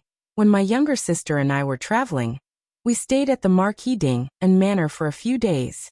This is the eldest young miss of the Marquis Ding and Manor." The fourth prince did not know much about the Marquis Ding and Manor. He had only seen Gu Jinyu. Royal Princein continued, "I just came out of the palace. I heard that the emperor was looking for your highnesses. I don't know if something happened." Since he said this, how could the fourth prince still be in the mood to flirt with a beauty? The fourth prince looked deeply at Royal Prince and then Gu Jiao before sitting in the carriage and leaving. Royal Prince turned to look at Gu Jiao. His temperament was warm and his voice was low. "That is the current fourth prince." Gu Jiao knew. Royal Princeton saw that she was not surprised and paused. He smiled to himself. That's true. She was not a flower that grew up in a greenhouse. How could she be so easily tricked into a carriage by a man? Are you going back to the clinic? He asked. Gu Jiao nodded. Royal Princeton was about to say that he would send her off when there was a sound above his head. It was a tile that had fallen from the roof. Gu Jiao was on his side. Opposite was the carriage and to the side was the corner. It could be said that there was no way to avoid it. Royal Princeton stepped forward and used his tall body to protect her, blocking the tile for her. However, the pain he imagined did not come. He blinked and raised his head to look. The tile had already been nailed to the roof of the carriage by Gu Jiao's needle. Royal Princeton took a step back and helplessly smiled. Miss Gu, have you always been this powerful? You make it so that I can't even save the beauty. Directorate. Xiao Lulang was released from school. When he went out, he saw Gu Jiao carrying a small basket and waiting for him under a large tree. She also carried 2 small bags of medicine in her hands, one on each side. Although the weather had cleared up, it was still not warm. Especially after the sun set, the wind on the streets became even colder. Xiao Lulang leaned on his walking stick and hurriedly walked over. Why didn't you wear more clothes? It wasn't cold when I went out, she said. That meant that it was cold now. Xiao Lulang keenly caught the message in her words. He took off his cloak and was about to hand it to Gu Jiao. However, Gu Jiao looked at the medicine bags in her hands. The meaning behind her words was obvious. Both of her hands were full. People around them looked at them. The light in Xiao Liulang's eyes flickered slightly, but he still draped the cloak over her body. His jade-like slender fingers gently tied the ribbon. Lulang, your wife came to pick you up again? A supervisor, who was on good terms with Feng Lin and thus knew Xiao Lulang, joked as he passed by. Xiao Lulang vaguely replied. Gu Jiao looked at him with bright eyes. Written all over her face was, I'm your wife? Is that so? Is that so? Is that so? Xiao Lulang coughed softly and looked away. Let's go home. Gu Jiao. Oh. Gu Jiao followed behind him and slowly walked out. Suddenly, a pile of snow fell from a big tree. Xiao Lulang pulled her over with one hand and raised his other arm above her head. The snow fell down and drenched his sleeve. She didn't move in his arms and looked at him with wide eyes. She was so obedient. This appearance was too deceptive. Even Xiao Lulang, who was with her all the time, couldn't resist. His chest was suddenly filled with blood. Too obedient. He couldn't stand it. Xiao Liulang's breathing became irregular, and he quickly turned his face away. Gu Jiao pressed her little head against his chest and said, Your heart is beating so fast. Xiao Lulang suddenly took a step back. No. Gu Jiao looked at his red little ears. You clearly have. Xiao Lulang said seriously, If I say no then no. After saying that he ran away, but he was too nervous and took the wrong path. With a bang he hit a tree. Gu Jiao haha. After the spring exams, the atmosphere in the house was much more relaxed. The old madam went out to play cards and didn't forget to bring her husband along. If she lost, it would be her husband's. If she won, it would be hers. Gu Yan and Gu Xiaoshan went to the Lu family's house every day after school to learn. They also ate dinner there. To be honest, the master's wife's cooking wasn't very good. She was comparable to Xiao Lulang, but the master said it was delicious, so they could only bite the bullet and eat. Ever since little Jing Kong made his first good friend in the Imperial College, he would play with his good friend every day after school. Today was no exception. Compared to studying, Gu Jiao thought that little Jing Kong lacked communication with his peers. Therefore, she supported his after-school activities. But today, there was one more person in their small group. Qin Chuyu. Little Jing Kong was confused. Why is he here? Su Tangting whispered. Sai, my father must have asked me to take him with me. I'm also worried. Su Tangting and Qin Chuyu didn't know each other. Qin Chuyu and little Jing Kong were in the same class. He was in the ordinary class. His father introduced him, so he had to listen. Little Jing Kong didn't like Qin Chuyu. First of all, Qin Chuyu was spoiled and unreasonable. Second of all, as long as he was with Qin Chuyu, those people wouldn't listen to him. Little Jing Kong didn't understand what kind of emotion this was, so he instinctively wasn't used to it. Su Tangtang didn't like Qin Chiyu, but he could sense that his friend didn't like Qin Chiyu. He felt that he had done something wrong, so he whispered, "I'm sorry, I won't take him with me next time." "It's okay, for your sake, I can play with him." Little Jing Kong was a generous child. As long as he didn't steal his Jiao Jiao, everything else was negotiable. "What are you playing?" Qin Chiyu asked. Su Tangtang said, "We're building a house." Qin Chiyu said arrogantly, "What's so good about building such a small house? If you want to build a house, build a palace." "What's a palace?"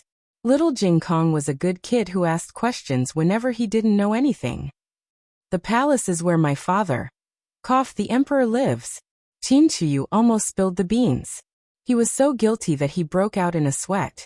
Fortunately, the two kids didn't realize it. Little Jing Kong asked again, "What's an emperor?" He grew up in a temple and didn't know about this kind of information. Now that he was at home, his family never mentioned anything about an emperor. Su Tangtang was born in an official's family, so he knew about this.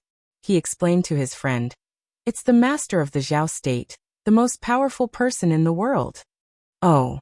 Little Jing Kong didn't really understand, and didn't really want to understand. He was only interested in their small house. "I've never seen a palace, so I don't know how to build one." Su Tangtang shrugged. "I've never seen one either." They hadn't even seen a palace before. What a bunch of country bumpkins. Qin Chiyu remembered his father's teachings. He couldn't expose his identity as a prince. However, he secretly made a mental note to ask the crown prince consort sister-in-law during the next holiday, so that he could bring his two little friends into the imperial palace to play. The next day, His Majesty personally summoned Marquis Gu to verify the bellows. Concubine Shu was also present. The smile on Concubine Shu's face never disappeared. His Majesty was still quite cautious. He asked, "I heard that Assistant Minister Gu has a daughter."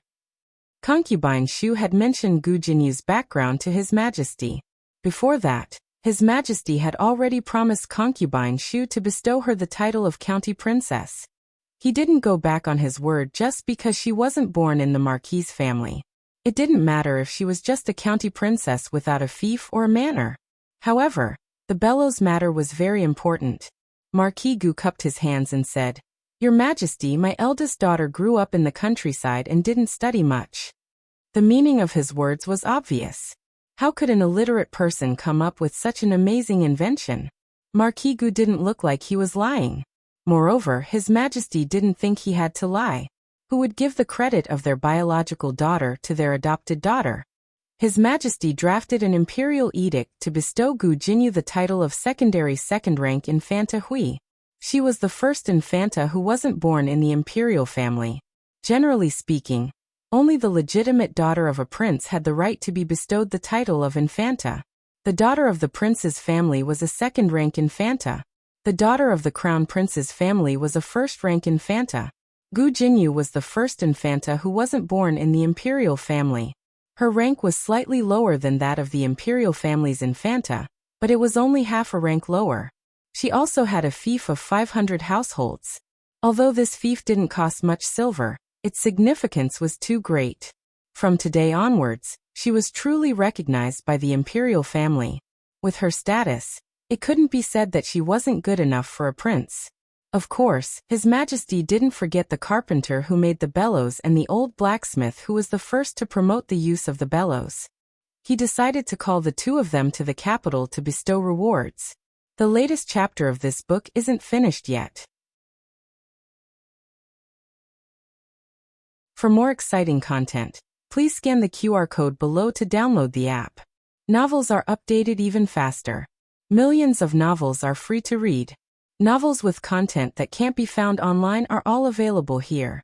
https://www.zhhbqg.com/89642_8964286/113764244. HTML Genius memorized this website's address in 1 second. www.zhhbqg.com Bikuga mobile reading website, ZHHBQG. That you're tuning in to the Earbook Haven YouTube channel. Don't forget to subscribe and join us on this journey to catch the most captivating stories.